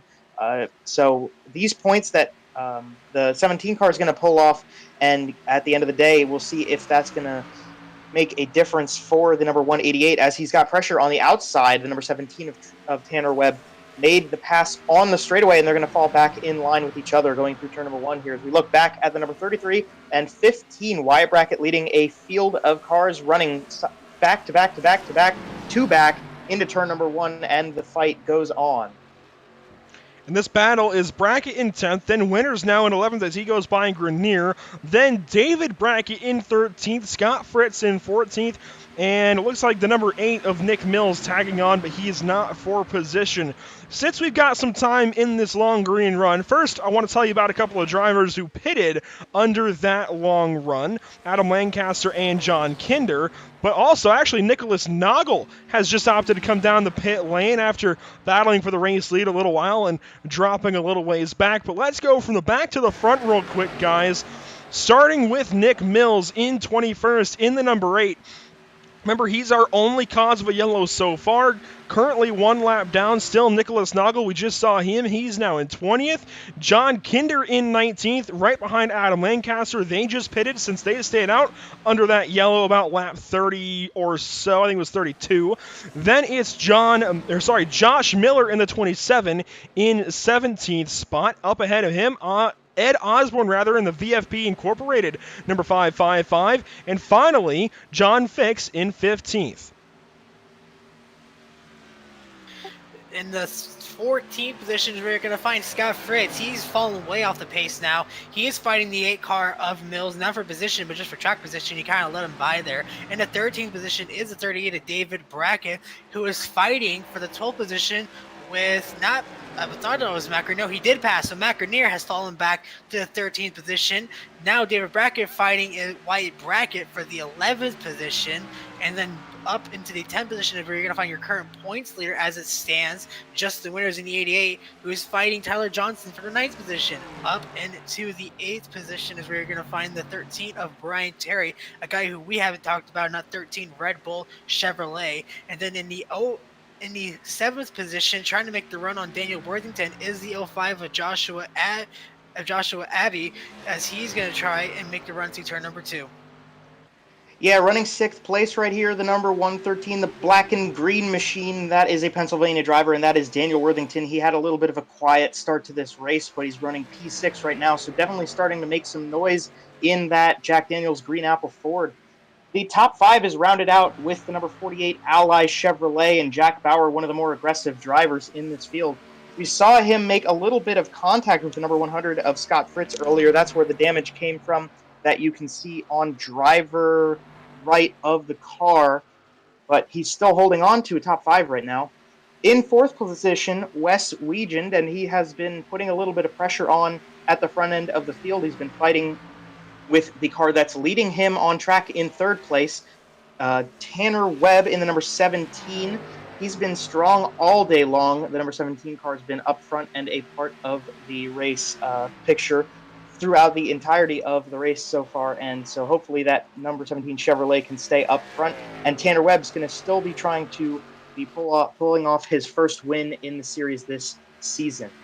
Second place running the Simbox Chevy, number 971. He is a Pennsylvania native as well. He is at his home track, and he's really going to be trying to pull off a victory today. Would be his first in the season. That is Nathan Maurer. And in front of him, the leader of this race number now, the number 22 Mustang. And we saw these two drivers fighting for the race lead for a long period of time in Charlotte last week, but Travis Miller right now holding onto the lead. The Canadian driver who won at Daytona earlier this season is trying to get his second. That is the rundown of the field as we turn lap 51 out of 80 here at Pocono. So that takes you through the field back to the front. Travis Miller, as you said, Joe, the race leader. Now, I'm wondering if these guys are good to go to about lap 60 or not. It's going to be tight. I wonder if they were cutting their runs a bit short earlier on, or if they were going their full length. If they were having to cut those runs a bit short, it's going to be interesting, this pit strategy to the end, and I don't really know how it's going to shake out just quite yet. I'm also wondering about sets of tires. I was not made aware of how many sets of tires we have this evening, so I'm going to try and dig into that real quick. That could be why we saw drivers take just 2, or in the case of Nick Mills, try to go with no tires under their first pit stop. Yeah, you're talking about the pit window. We've seen it usually be about 20 laps. They last pitted on lap 33 is where you see the leaders were at. So they are now officially within that pit window. So you're going to want to see it now. 4 sets of tires is what they got. So about 2 to 3 is what they have left. So obviously they're going to try and stretch it out. The people I see being in the catbird seat, barring any cautions, we talked about Adam Lancaster and John Kinder, the 2 guys who pitted very late in the run. They can stretch it out the furthest. They can make it about to lap 60 to 70 to about 10 to go. It's going to be very interesting to see, but now officially the front runners about first all the way back to about the 15th to 16th position are all within their pit window. So that's something you're going to want to watch out for. As we're seeing drivers announcing their approach to pit road. The 118, the 113, I believe the 48, everybody is about to come in. The 05 is another one about to come in as well. Yeah, so we're going to start seeing the strategy of coming in a lap earlier or a lap later affecting these drivers. Like Noah said, a couple of the drivers are starting to look to come down pit lane. We'll have to wait and see if the front 3, at least, if the 22 car comes in, maybe the 971 will stay out. We know that, and there they go, they are coming into pit lane, so your race leaders coming down, and it looks like the 17 of Tanner Webb is going to stay out, and he will be the leader as the first group of cars come down pit lane. But you see the 22, the 971, the 188, the 05, all of these cars coming down pit lane, and they're going to probably get 4 fresh Goodyears, fill up on fuel, and try to make this stint last so that they have a good stint at the end of the race with fresh tires later in the going. Much of the field coming in right here at lap 54 of 80. The top 3, though, have stayed out. That's Tanner Webb, Jack Bauer, and Tyler Johnson. They've got a few behind them, so really the top 8 on the racetrack right now has stayed out. Then to fill out the top 10 are a couple of drivers that pitted about 12 laps ago on the original strategy. They might be the best looking to the end of this race on fuel. We'll have to wait and see how it all shakes out. Of course, Grenier was another one who was looking to stretch fuel earlier on. Tanner Webb pits coming to lap 55, so he pits out of the race lead. Jack Bauer, Tyler Johnson, they will continue on from the looks of things. Yep, there goes Tyler Johnson by the pit lane. Justin Winters as well. The first driver out of those guys, aside from Jack Bauer, I lost my train. Who was it? It was Tanner Webb, that's who it was. Brian Terry comes in with him. That's what I was trying to get to. Josh Miller going to join him. John Kinder, we'll see if he pits. He does not. Lancaster, of course, he's already pitted, and the other driver back there, I seem to have lost him. There's a lot to keep up with under these pit stops, believe it or not. Josh Miller, that's who I was looking for. Bauer back on the racetrack. No, he's out of gas. Oh, wow. He really tried to make it work. Like I said, he's one of the most aggressive drivers, apparently on strategy as well. You are talking about the people who didn't pit. That's John Kinder and Lancaster. They pitted back on lap 40, so they can make it to lap 60. So they need this to stay green in order to make this happen. Because if they can make it past lap 60, then they're in a capper seat to make it the final 20 laps and stretch it out. So he is going to make the pit road, so we will stay caution-free. Here comes Tyler Johnson sliding it in the pit road, going to kill those front Goodyear tires, as now all eyes now on the 21 and the 28. When are they going to pit? If they can make it past lap 60, then they are good to go to the end because they pit on lap 40. So now they are officially in the pit window as well, as now they're going to go 1-2 for the moment. Once this all cycles out, they have now moved themselves up into the about 5th and 6th position as Justin Winters still currently your race leader. Jack Bauer in pit road, Tyler Johnson in third also on pit road, as well as David Brackett and then Scott Fritz as well. So the only person needing to pit is that 88 of Justin Winters, and then once that happens, that will hand the lead back over to the 21 of John Kinder. As now we got an update from Josh Miller. He has got an unsafe pit exit, so expect him to come back down to start that penalty this time by. Yeah, and we're going to expect that 88 car to be diving into pit lane here shortly. Not this time, but soon enough. But every lap that he turns now is just a lap fresher. His tires will be at the end of this race. So the strategy of trying to have better equipment at the end of the race might be what Justin Winters is looking at right now with the number 88 car. John Kinder, Adam Lancaster have cycled back out to second and third, the 21 and 28. Those two forwards now back up at that front end. But like Noah said, when we hit lap 60, they will be within the window. So maybe they'll come in earlier than that. Maybe they'll stay out a little later. It's going to be interesting to see what John Kinder and Adam Lancaster do. And also, I want to make a quick shout out to our man David Brackett, because the number 38 car is running a special Yuengling car. Yuengling, a proud Pennsylvania beer from right down the road in Pottsville. Not exactly right down the road, but 35-40 minute drive away from the track, Yuengling. So that was cool to see for me as well. But Justin Winters, now the number 88, is going to finally peel into pit lane. This move from Winters is interesting. If you recall back to that caution flag, guys, he had to come back in. It looks like he maybe didn't check his tires the first time, and so he had to come back down the pit lane, and it actually extended this run to where he might just be inside the window of trying to extend that next run. It's going to be super close right now. I think he's a lap, maybe a lap and a half or two short, but he's close. And that's the big thing. He is still close to possibly being able to work this thing in his favor. He stays out longer than anybody on that run. And it's really just a matter of trying to make up those extra couple of laps. If he can make up 2 laps, I mean, he's almost there. It's going to be tight for the number 88, but John Kinder will assume the race lead. And it's a 4-car fight up here. Kinder, Lancaster, Snogle, and Miller. Yeah, you're talking about the 88 and having to save about 2 or 3 laps. That's just to have a shot at making it to the end. If he really wants to be sure, he has to save about 3 or 4, which is unheard of. Nicholas Snogle and Travis Miller now, they have pitted. The 28 and the 21 have not. They are trying to stretch it out as long as they can and hold on and back these guys up. But the last thing they need is a caution. As soon as they hit lap 60, they're within the window to make it. As here comes Miller now. Going to try and make a move to the inside, maybe retake the race lead. He's going to get around the 28. The 21 is going to let him by as well. Yeah, they're not even going to fight for the lead. They're saying, hey, you guys can go run your tires out. We're going to try and save the fuel, get it past lap 60, come in, and then just wait for you guys to pit again, and we'll just take the race lead back. But again, all this depends. If a caution comes out, then that strategy to 21 and 28 has worked so well for us. It gets thrown right out the window. But right now, I do believe they are in the best position unless the 88 can pull a rabbit out of the hat and save enough fuel to make it to the end. Because other than him pulling some amazing strategy out of clutch and coast, I really don't see him making it to the end from where he pitted. He's barely enough to make it as it is.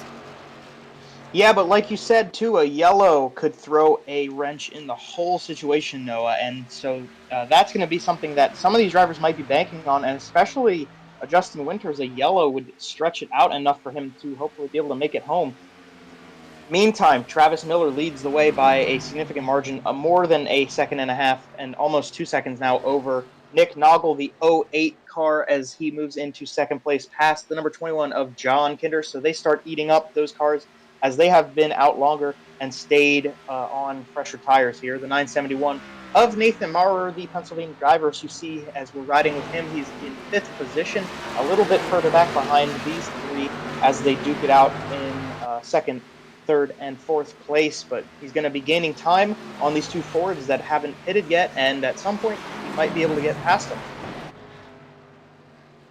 So we now run into the back quarter of this race, and Noah, you called it. Here come Kinder and Lancaster right on the dot. They come in as soon as their pit window opens up.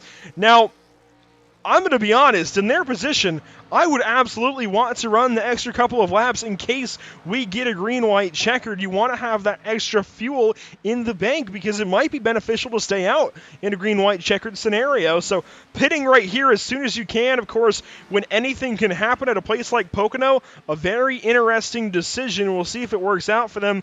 I think this is where that meme of a bold strategy, Cotton, fits perfectly. We'll see if it works out for him. Lancaster slow to his box. He's only got the right sides up now as Kinder is going to pull away. That is going to put a nail in the coffin, it looks like, for both of these drivers because they were only so far up because they were both drafting that entire run. So Kinder, without his draft partner and running his right sides across the right side of that blue line, he might have just gotten a blend line violation. We're going to have to wait and see, but you talked about the 28 missing a stall. He slid through it, back up, went too far, came back in. Now he's about to go a lap down by the hands of the 22. The 22 really wide in turn number 1. He goes all the way up to the top side of the racetrack, really close to the wall. He's going to be right in the dirty air of that 28 car who's on fresh tires. You talked about wanting to maybe stretch it out a few more laps and save it. What you usually see out of these two that I've noticed as soon as they come out, because of how close they are to going a lap down, they are going as hard as they can to open that gap up, and that's usually what they do. And right now, that's what's going to be the plan for the 28 and the 21. We have to see if the 21 did get a pit line violation on the exit. It's going to be very close. So far, he has not came in, so I believe he is fine. Maybe just barely was able to get around it as he stays out. He's about a straightaway ahead of Travis Miller. So right now, regardless of what you like, the whole pack running and getting away, he might still be in a good position because he can clutch and coast about this point. And as long as the leaders pit, we don't have a caution. I still think he is going to pull off an Alexander Rossi move from the 500 and just clutch and coast and maybe just run out of fuel coming to the line unless that 88 can pull something out of his hat.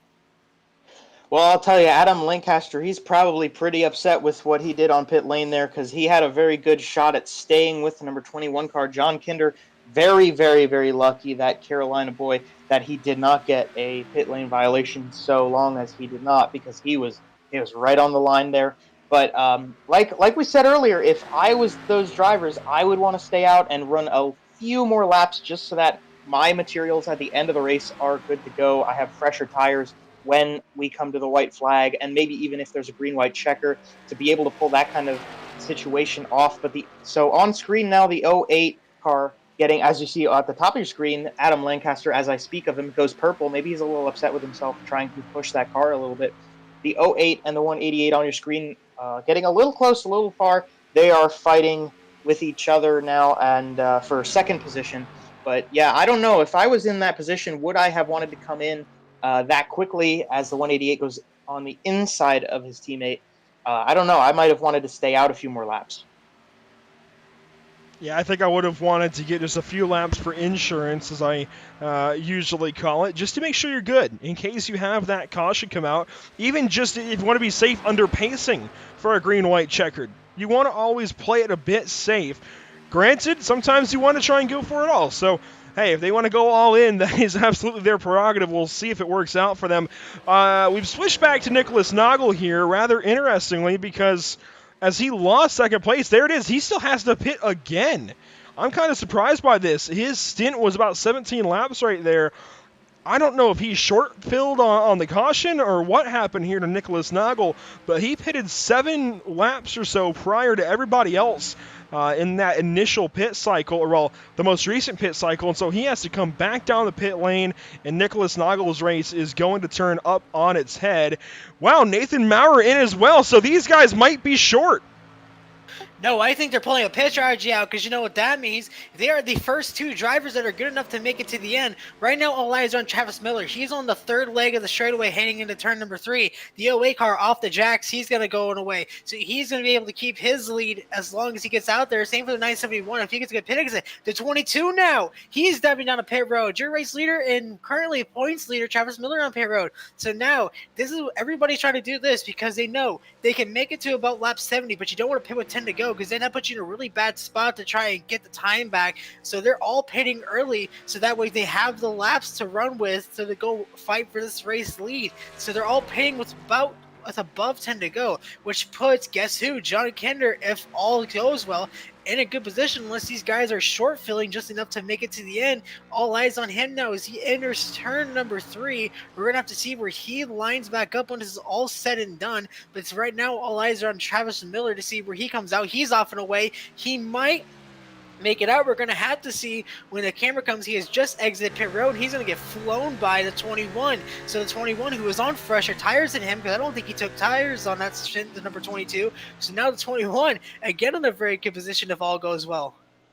Yeah, that really did not work out for Travis Miller as well as he wanted it to. Obviously, not taking tires is a big deal here. The tires just cannot hold on for these long stints when you compare them to fresher rubber. And the number 21 car, so he jumped all of these guys who have come into pit lane as you're looking at the number 9 car of John Fix on pit road. Tyler Johnson pitted, the number 6 Valvoline Chevy. And these drivers, so they come in and they're topping off to try to get to the end of the race because obviously they need to get one more stop in before the checkered flag starts waving. And so they just wanted to get it out of the way early. But some of the drivers in the field did not want to take that opportunity. They wanted to run a few more laps here and try to maybe they are stretching this run to try to shorten the amount of time that they have the fresh rubber when they come into pit lane. Maybe they're going to not take any rubber at all, maybe not. So Wes Wiegand leading the way with Daniel Worthington and Josh Abe in the top 3 now that some of these guys have started playing a different strategy move with the field here as we are on lap 67 out of 80. It's about to be crunch time here at Pocono. I'd imagine if those guys pitted and these guys have not yet, usually you want to be the first one down the pit lane for new tires so you could run the fastest first. I'd imagine, since these guys have stayed out, they've got to be trying to wait on a yellow or go for the race end here. So they're probably saving everything they can, but even so, they pitted early in that little stint. I think they're going to end up being a bit short. It's going to be close. I really wonder if those guys were just being aggressive with the downshifts and ran themselves a bit short, or if they knew that everybody was going to be short in this little run to the end. Tyler Johnson is pretty important right now because he actually only took fuel from the looks of things on that pit stop, so we'll have to wait and see how he does in this next little run as he comes up to Nathan Maurer. Actually might have just lost that position, I believe. The 971 going on by Tanner Webb, also in the pit lane. He's exiting, and he does take tires, so at least from the looks of things, he's got a longer pit stop. It looks like Tyler Johnson short field and just took fuel only.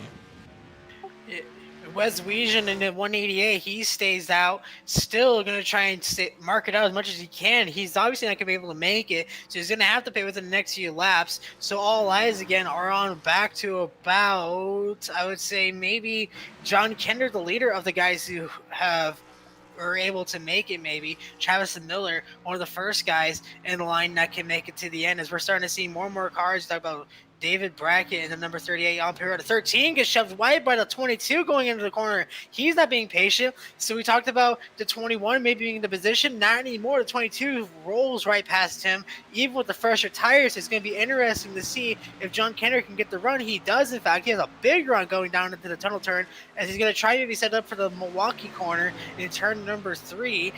The 555 of Ed Osborne, who is right behind these guys, has just said over the radio he's going to pit this time. It's the 38 pitting out. He's going to be exiting this time by the 100 as well. So a lot of guys, the pit road is getting real busy here as traffic is starting to pick up here on the front stretch.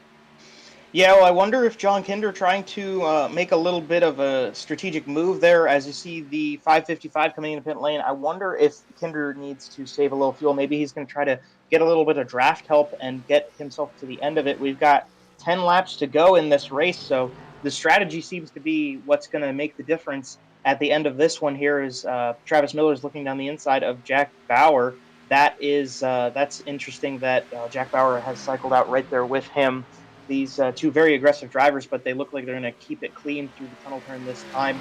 So Wes Wiegand leading the way still, and Daniel Worthington, Josh Abe behind them. We'll see when and if they try to come in or if they try to stay out. And actually, as I say it, Wes Wiegand leads the number 113 car in behind him onto pit lane. So that answers the question of when these three are going to hit pit road.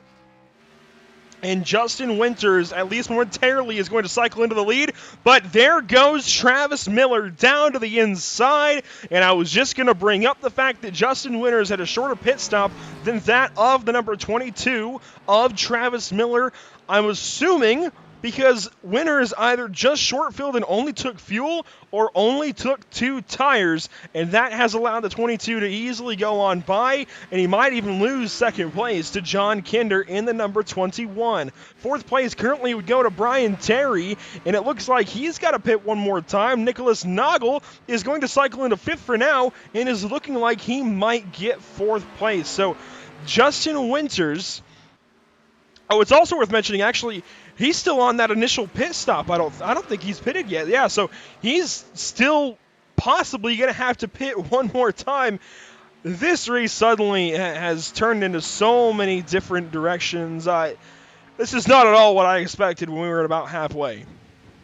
Absolutely not. Just to throw the book out of whatever strategy you had, because they just have ran away with it and made it whatever they want. As the 88 really high, really out of line, all the way up to the wall, is going to allow the 21 to go to the inside. So now he's going to take over the second spot, just as we all thought. As the 88, as you talked about, he's just hanging on for dear life at this point. Because if he pits, regardless of what he does, he's going to lose positions. Because if he pits, he's going to fall all the way to the rear end of the line. But so what he's doing now is going to try and save as much fuel as he can, save his equipment, try and make these last 10 laps as he pancakes the wall on turn number 2. And he's just going to try to hold on and get as much points as he can, because this is really starting to go away from him. He came here with a 1-point lead. He did not need a finish like this, so he's going to try and hang on, get what he can, and run away with it, because he has about maybe a 5 to 6 second gap of the closest car to him for position. So if he finishes in 3rd or even the top 5, that's really going to help him in a points run heading into next week. So right now he's just on damage control, as a 22 of Miller is currently about almost 5 laps away from being our first repeat winner of the season. Yeah, it's definitely damage control time for that number 88 car as he's sliding up out of the groove through turn 1 again. Travis Miller, his main competitor, only 1 point behind him in the championship hunt and leading the way right now with John Kinder behind him. So that's 1 car in between the 2 of them. But Travis Miller doing a really solid job right now, and Justin Winters definitely going to be watching to see how well he can keep that car underneath him as we come down with, we'll have about 7 laps to go at the line here. And he's just got to watch out behind him, because Nick Nogle's car is going to be running a lot better than that 88 seems to be right now. That's right. Nicholas Snogle is just about, he has now caught Justin Winters, and Justin Winters possibly trying to save fuel and go the distance here as well. So the 08 going to roll right on by the 88, we assume, here at a turn 1. Yep, there he goes, makes the move to the inside, and Nicholas Snogle will take over the podium position. Not at all what I was expecting. We had to come back into the pit lane. Noah, you called it correctly. He set himself up for a beautiful finish. Remember, I said in qualifying to watch out for that guy as well. So looks like he's shaping up to have a 3rd place run this evening at Pocono. Justin Winters, we still got to watch this battle. Brian Terry has now lost a position to Nathan Maurer. Maurer the next in line to pass the 88 if he pits or just keeps slowing down. Right now, he can't pit. The 13 just announced over the radio he is pitting this time.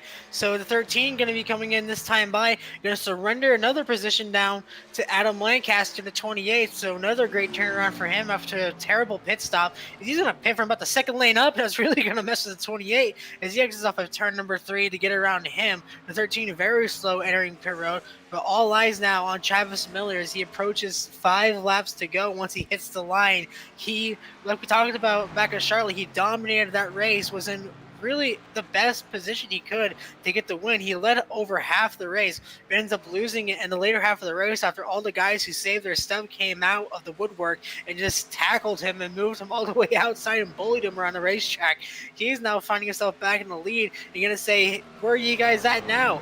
You guys saved your stuff this week, huh? I did, and now look at me. I'm about to take the race win after a very questionable first pit stop call when he only took 2 tires, and now he finds himself with a comfortable 5-second margin. Now he's on a little cruise here in the Pennsylvania mountains as he's closing in on his 2nd win of the season. Yeah, Travis Miller definitely had a little bit of an unorthodox approach to the beginning strategy of this race for the first half with that 2-tire stop. Like Noah said, that was a very questionable move, and we even talked about our uncertainty and unconfidence in that strategy, but as the day went on, he did make the right calls here. As you can see, with 5 laps to go, he's got a 6-second lead over the number 21 car, who's on a completely different strategy from him as well in 2nd position. But The 22 car Travis Miller, so long as he keeps it clean, it's looking like he'll be in pretty darn good shape, that number 22 Ford. Going through turn number 3, the turn modeled after the Milwaukee Mile, and out onto the front stretch. He's going to have 4 laps to go at the line here, Andrew, and he's doing pretty good keeping that car underneath him right now. That he is. 4 laps to go. Also 10 miles for Travis Miller. He's into the final 5% of this race, and it's looking really, really good for the Daytona winner. What do you know? Another 2.5 mile speedway, super speedway rather, and he is looking like he just might win it. He's going to lap Brian Terry and Nick Mills here shortly. So the lap traffic probably going to make him a little annoyed, but I don't think will hurt him at all. John Kinder has company for second place, though. Here comes Nicholas Snogle, and we're still keeping our eyes on Justin Winters, currently in 5th spot, has not pitted yet. You have to wonder if he's A, waiting for a caution, or B, trying to stretch the fuel the distance to finish this race up. Yeah, right now, really just holding on. The A car clipped the grass coming out of turn number 3, almost slaps the wall on the front straightaway, holds on to it. That could have caused another caution as now they approach 3 laps to go. You see John Kinder now trying to hold off, you said, Nicholas Snogle down the front straightaway. Snogle going to try and take over the 2nd spot to 21, who has worked so hard on that strategy. He would love to take a 3rd place finish, but what would he love even more to take a 2nd place finish, as the 08 going to dive it on the inside. He's going to take it over as now the 9 car looks to the inside, the lap car of John Fix. So he's starting to make it a little bit of a headache for the 21. He's going to lose all the momentum. Going to let the 08 sail away, but still the 22 of Travis Miller, your race leader, as he heads to the tunnel turn, as he's going to approach 2 to go at the line. So you talked about the 2.5 miles. You said early in the race, you think going into the second 2.5 mile he'd do better, but he ends up falling all the way outside the top 10, and now he finds himself about to win both of the 2.5 milers here this season so far. Yeah, so Travis Miller here, you see him coming past the stripe, 2 laps remaining for the number 22 Ford Mustang. And yeah, he's just been doing a really good job today. He actually was very strong at Charlotte last week as well. He held on at the end of the race, not quite getting the victory. That went to Tyler Johnson last time. But Travis Miller definitely proved that he knows how to get a car around the track, and he's done a good job even today with just being patient and just holding on to whatever he can. He's been very dynamic and very adaptive to his racing conditions. And as for that strategy he pulled up earlier on in the race, as you see the number 88 losing a spot now to Wes Wiegand, the teammate car, and the 28 of Adam Lancaster behind him, maybe looking for an extra position and a few extra points in the championship. Travis Miller now getting the white flag here, the number 22 car down the front straightaway. 1 lap to go. White flag flies for Travis Miller. We're going to keep our eyes on Justin Winters through turn 3. I think he's out of fuel in front of some cars. Here comes Matt Grenier as well as Daniel Worthington. He stays on the racetrack. Does he maybe blow a tire? He is very, very slow. He might also just be trying to finish this race. Justin Winters comes in 1 point ahead of race leader and presumptive race winner here shortly, Travis Miller.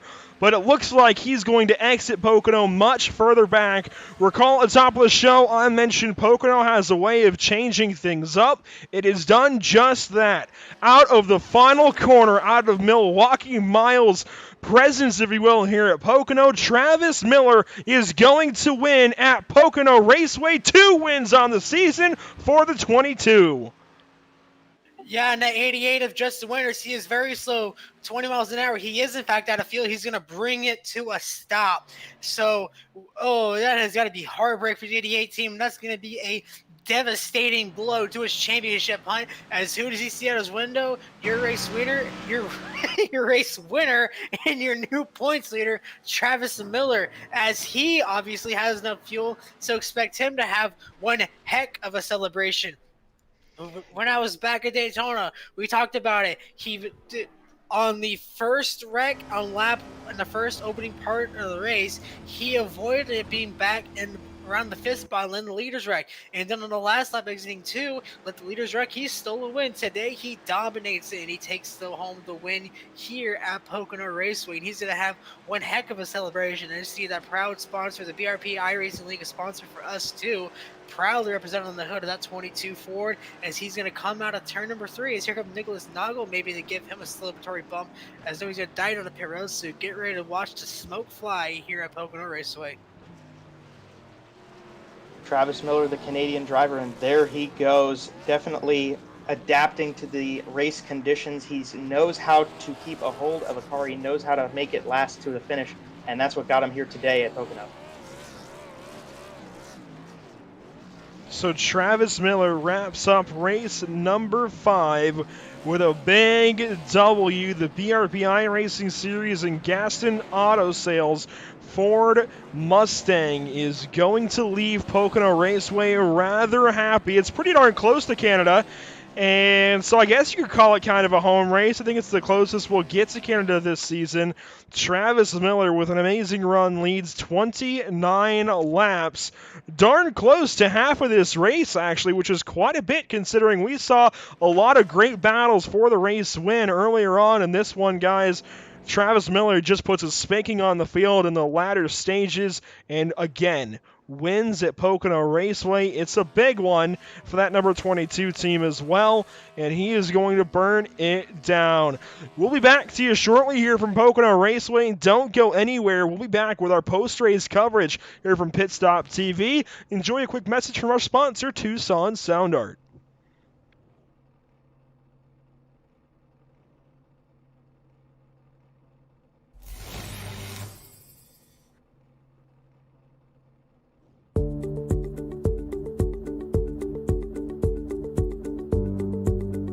Sound art is a product that is a speaker and it's art. We combine it together and we call it sound art. What makes it so unique that any picture can be your speaker? Sound art gives you the high quality sound without the ugly speaker. This isn't a picture with a speaker, the picture is the speaker. Just imagine your wedding picture uploaded onto a canvas, and now it's speaking 10,000 tunes. I mean, it's a very cool concept.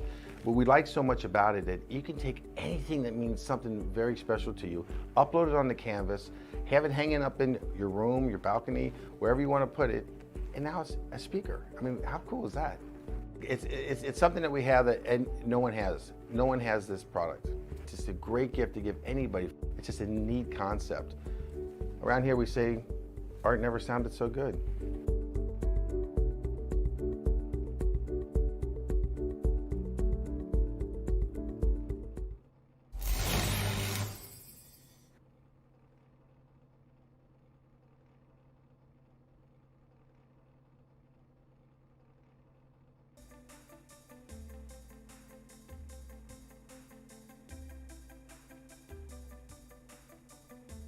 Welcome back, race fans, to Pocono Raceway. It's continuing coverage of the Bluegrass iRacing Series here on PitStop TV. What a race, guys. That was something. Very glad to bring it to you this evening. Very glad to have covered those storylines and all that strategy that really mixed things up. We're going to kick things right off by speaking with our race winner, Travis Miller. Travis, what a race. You win the first 2.5 miler at Daytona a few weeks back, actually I think a month ago now. You come to Pocono Raceway, you end up winning again, but I don't think that was quite the way you envisioned it happening. Yeah, not at all. I took that last pit stop when I saw that Nathan pitted there, and I knew I had to pit and hope for the end, and I don't think I've ever prayed harder for no cautions for a late race in my entire life. But I love this racetrack. I always loved coming here, and I'm glad we were able to get it done this week. Get it done, you did. You end up leading 29 laps of just 80 here this evening. There was a lot of strategy. Tell us a bit about it. I mean, when you first took that initial pit stop and that initial green flag run, it looked like it went completely wrong for your number 22 BRP and Gaston's team. I mean, you fell way, way back. Was it a 2-tire stop there in the beginning? And then what happened with that caution? Yeah, I knew that we were gonna have to save tires at some point in the race, and I thought, why not get out of the way early? I mean, we had a good starting spot, so yeah, I came in and everybody took 4 tires, and I took no tires, so a good old 8-second stop and got out there, and I knew I was gonna fall back, but we were able to keep her going, and I was really hoping to end that whole run without having a caution come out, but the caution came out, so that kind of put a wrench in our strategy, but we were able to come back, and it all worked out for us in the end. So you're the first repeat winner on the season, and you came in this evening just 1 point back of Justin Winters.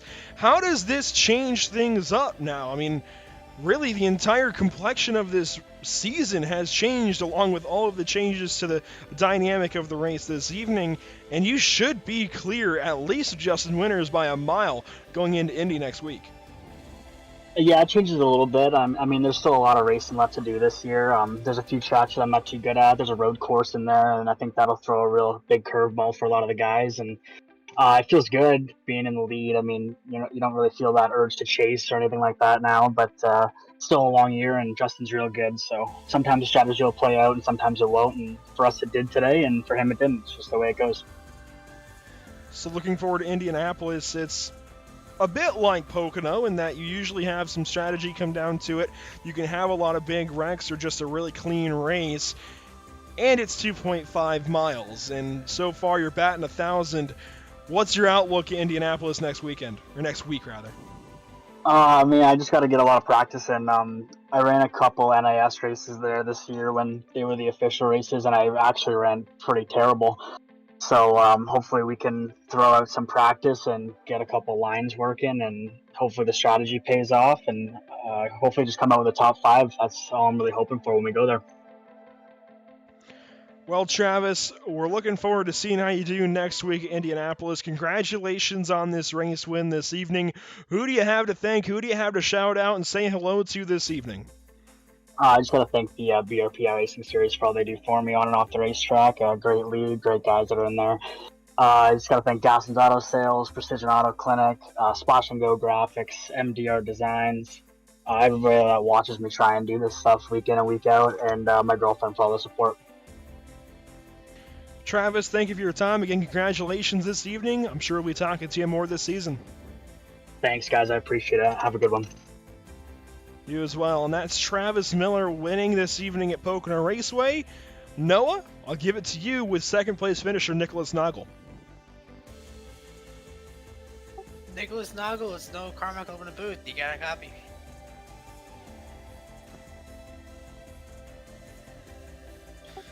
Let's try that again.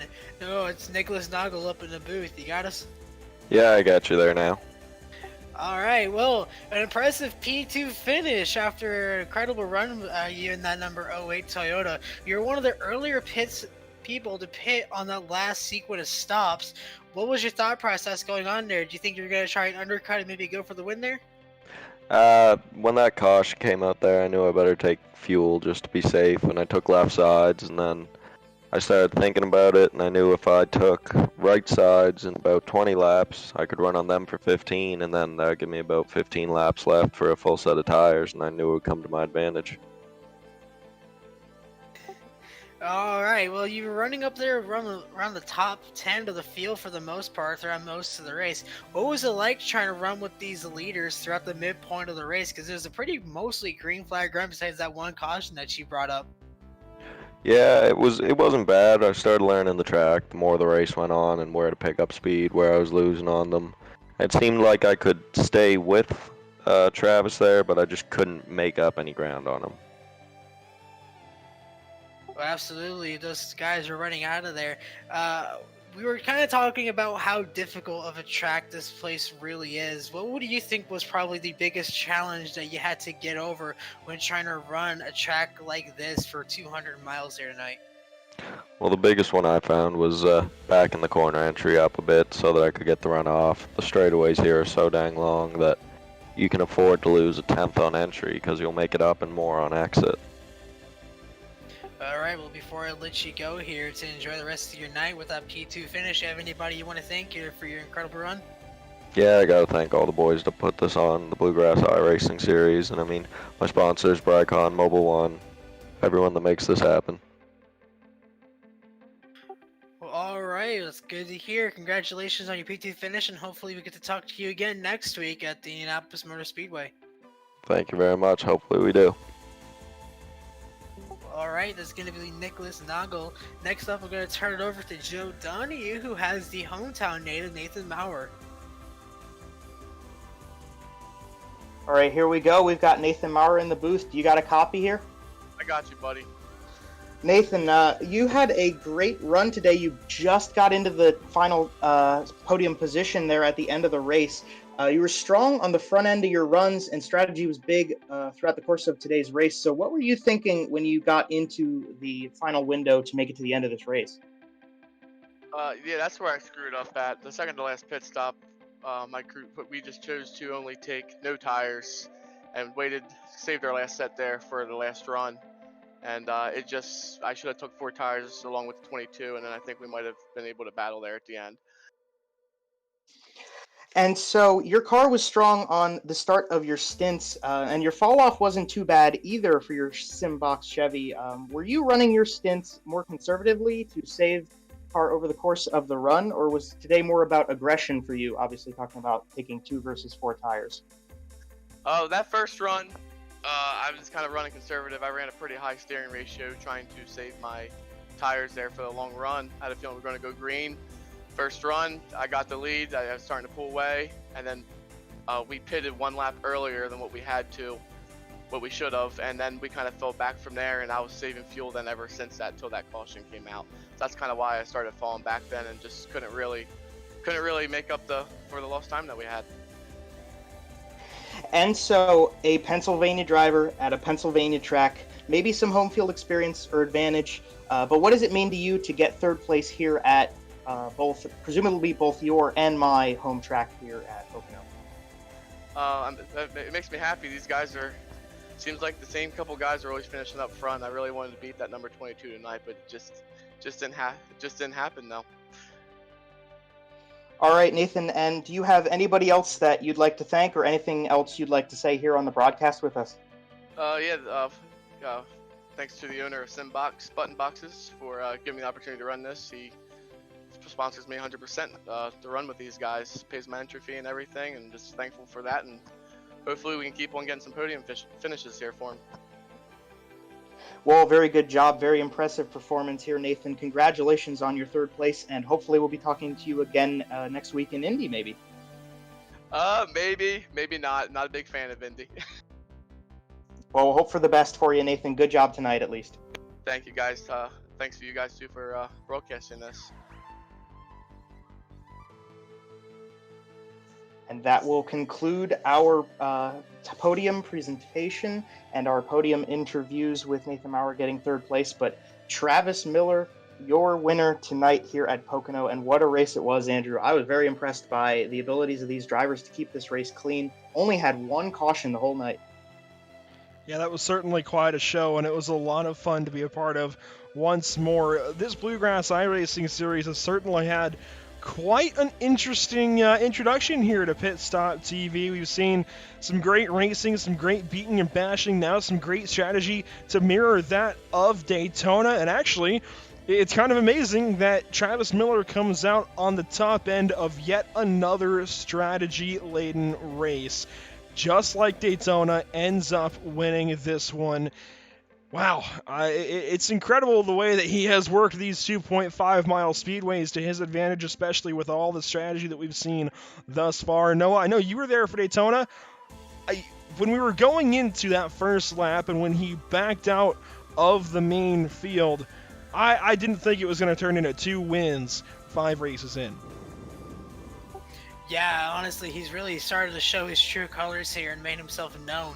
And you talked about how big of a win it is to win it here at Pocono, but not only becoming now a 2-time winner here in the Bluegrass iRacing Series, but now even better to add to his win, he's going to leave here with a pretty decent points gap over just the winner. So he fell all the way back to 16th, a lap down. So, he went all the way from 2nd all the way to almost last on the lead lap, so just a really terrible turnaround, but everything that number 22 car could hope for here. So he's done a really impressive job at turning this race around and making it as perfect as he could for him to here today. Yeah, absolutely. And the rest of the field behind him, Wyatt Brackett, Wes Weegand, Matt Grenier, they're all pretty satisfied with seeing Justin Winters have that unfortunate running out of fuel on the last lap situation. Obviously, you don't want to wish those sorts of things on your competitors, but any opportunity you get to gain points is very crucial in this series. The points coming into the race proved that to us with a 1-point deficit between first and second place that carried over from going into Charlotte. And coming out of this one, it definitely is going to stay tight. But Travis Miller, only 1 point back in second place coming in, and he's definitely going to be much further ahead coming out. Well, before we go over our race results this evening, I want to again talk about some of our partners here at PitStop TV. We're going to lead off with Tucson Sound Art, your picture, your music. You provide the image you want, and we will custom create a beautiful framed, high-quality canvas with a built-in Bluetooth speaker. With Sound Art, you get the best of both worlds. Visit TucsonSoundArt.com for additional info. Again, that is TucsonSoundArt.com. Spelled just like the city in Arizona, TUCSON, soundart.com. We also want to thank the BRP iRacing Series pictured here on the winner's car, Travis Miller, adorning their colors this evening. The BRP iRacing Series is a series run and owned by Northeastern Big Block Modified drivers, crew guys, and fans. If you're looking to get into dirt racing on iRacing.com, or already are, this league is for you. The BRP iRacing Series is a fixed setup league that runs 360 wing sprint cars and pro late models. The BRP iRacing Series will be adding the Big Block Modifieds to their series lineup upon their release on the iRacing.com service. You can find the BRP iRacing Series on their Facebook page, the BRP iRacing Series. Of course, we also want to talk about permanent makeup and cryo in Maine, and quite simply, when it comes to your appearance, you deserve the best care that money can buy. At Permanent Makeup and Cryo in Maine, the owner, Ashley Bollier, is a certified micropigmentation specialist who provides professional, safe, and personalized services. You can contact Permanent Makeup and Cryo in Maine at permanentmakeupinmaine.com or call or text them at 207-358-8683. If you're looking for the best solutions for your permanent makeup concerns, give Permanent Makeup and Cryo in Maine a call today to book a consultation. They're always adding new procedures to their lineup, new specialists to their lineup. They've just added a couple of new locations as well. So by all means, if you're in the market for some permanent makeup procedures, give them a call. At least get that consultation, at least find out what your options are. And gentlemen, if it's not quite for you, but might be for your lady, by all means, be it a birthday, Christmas, Valentine's Day, whatever, send them over to Permanent Makeup and Cryo in Maine. We also want to thank Whiplash Media, PitStop TV's new parent organization that specializes in various sim racing resources, including paint schemes, stream overlays, iRacing camera packs, and more. Whiplash Media is also working on its presence in real racing, offering services such as photography, social media management, and public relations. Go to www.whiplash-media.com for more. That was certainly a heck of a show, guys. I'm very, very thankful once again to be a part of the Bluegrass iRacing Series and be that missing link between the league and everybody at home watching. I want to thank everybody who tuned in. We held some pretty good numbers throughout, and that certainly makes us happy here at PitStop TV to see those analytics at the end of the day. That will conclude our coverage tonight of the Bluegrass iRacing Series at Pocono Raceway. We at PitStop TV, thank you for tuning in and joining us for tonight's action, and we hope you enjoyed tonight's broadcast. Be sure to join us next Friday evening, or rather this Friday evening, as the Rocket Setup Shop takes on the Maconi Setup Shop in NASCAR Cup Cars at Richmond Raceway. Make sure to follow us on Facebook at www.facebook.com/PitStopTV, on Twitter at PitStopTV_, on Twitch at www.twitch.tv/Pit_Stop_TV, and on YouTube by simply searching PitStop TV. For all of us at PitStop TV, Noah Carmichael and Joe Donahue, alongside me on the mic, Trey Shuttlesworth on social media, I'm Andrew Cardinale IV for PitStop TV, and we will see you next time. Have a wonderful evening.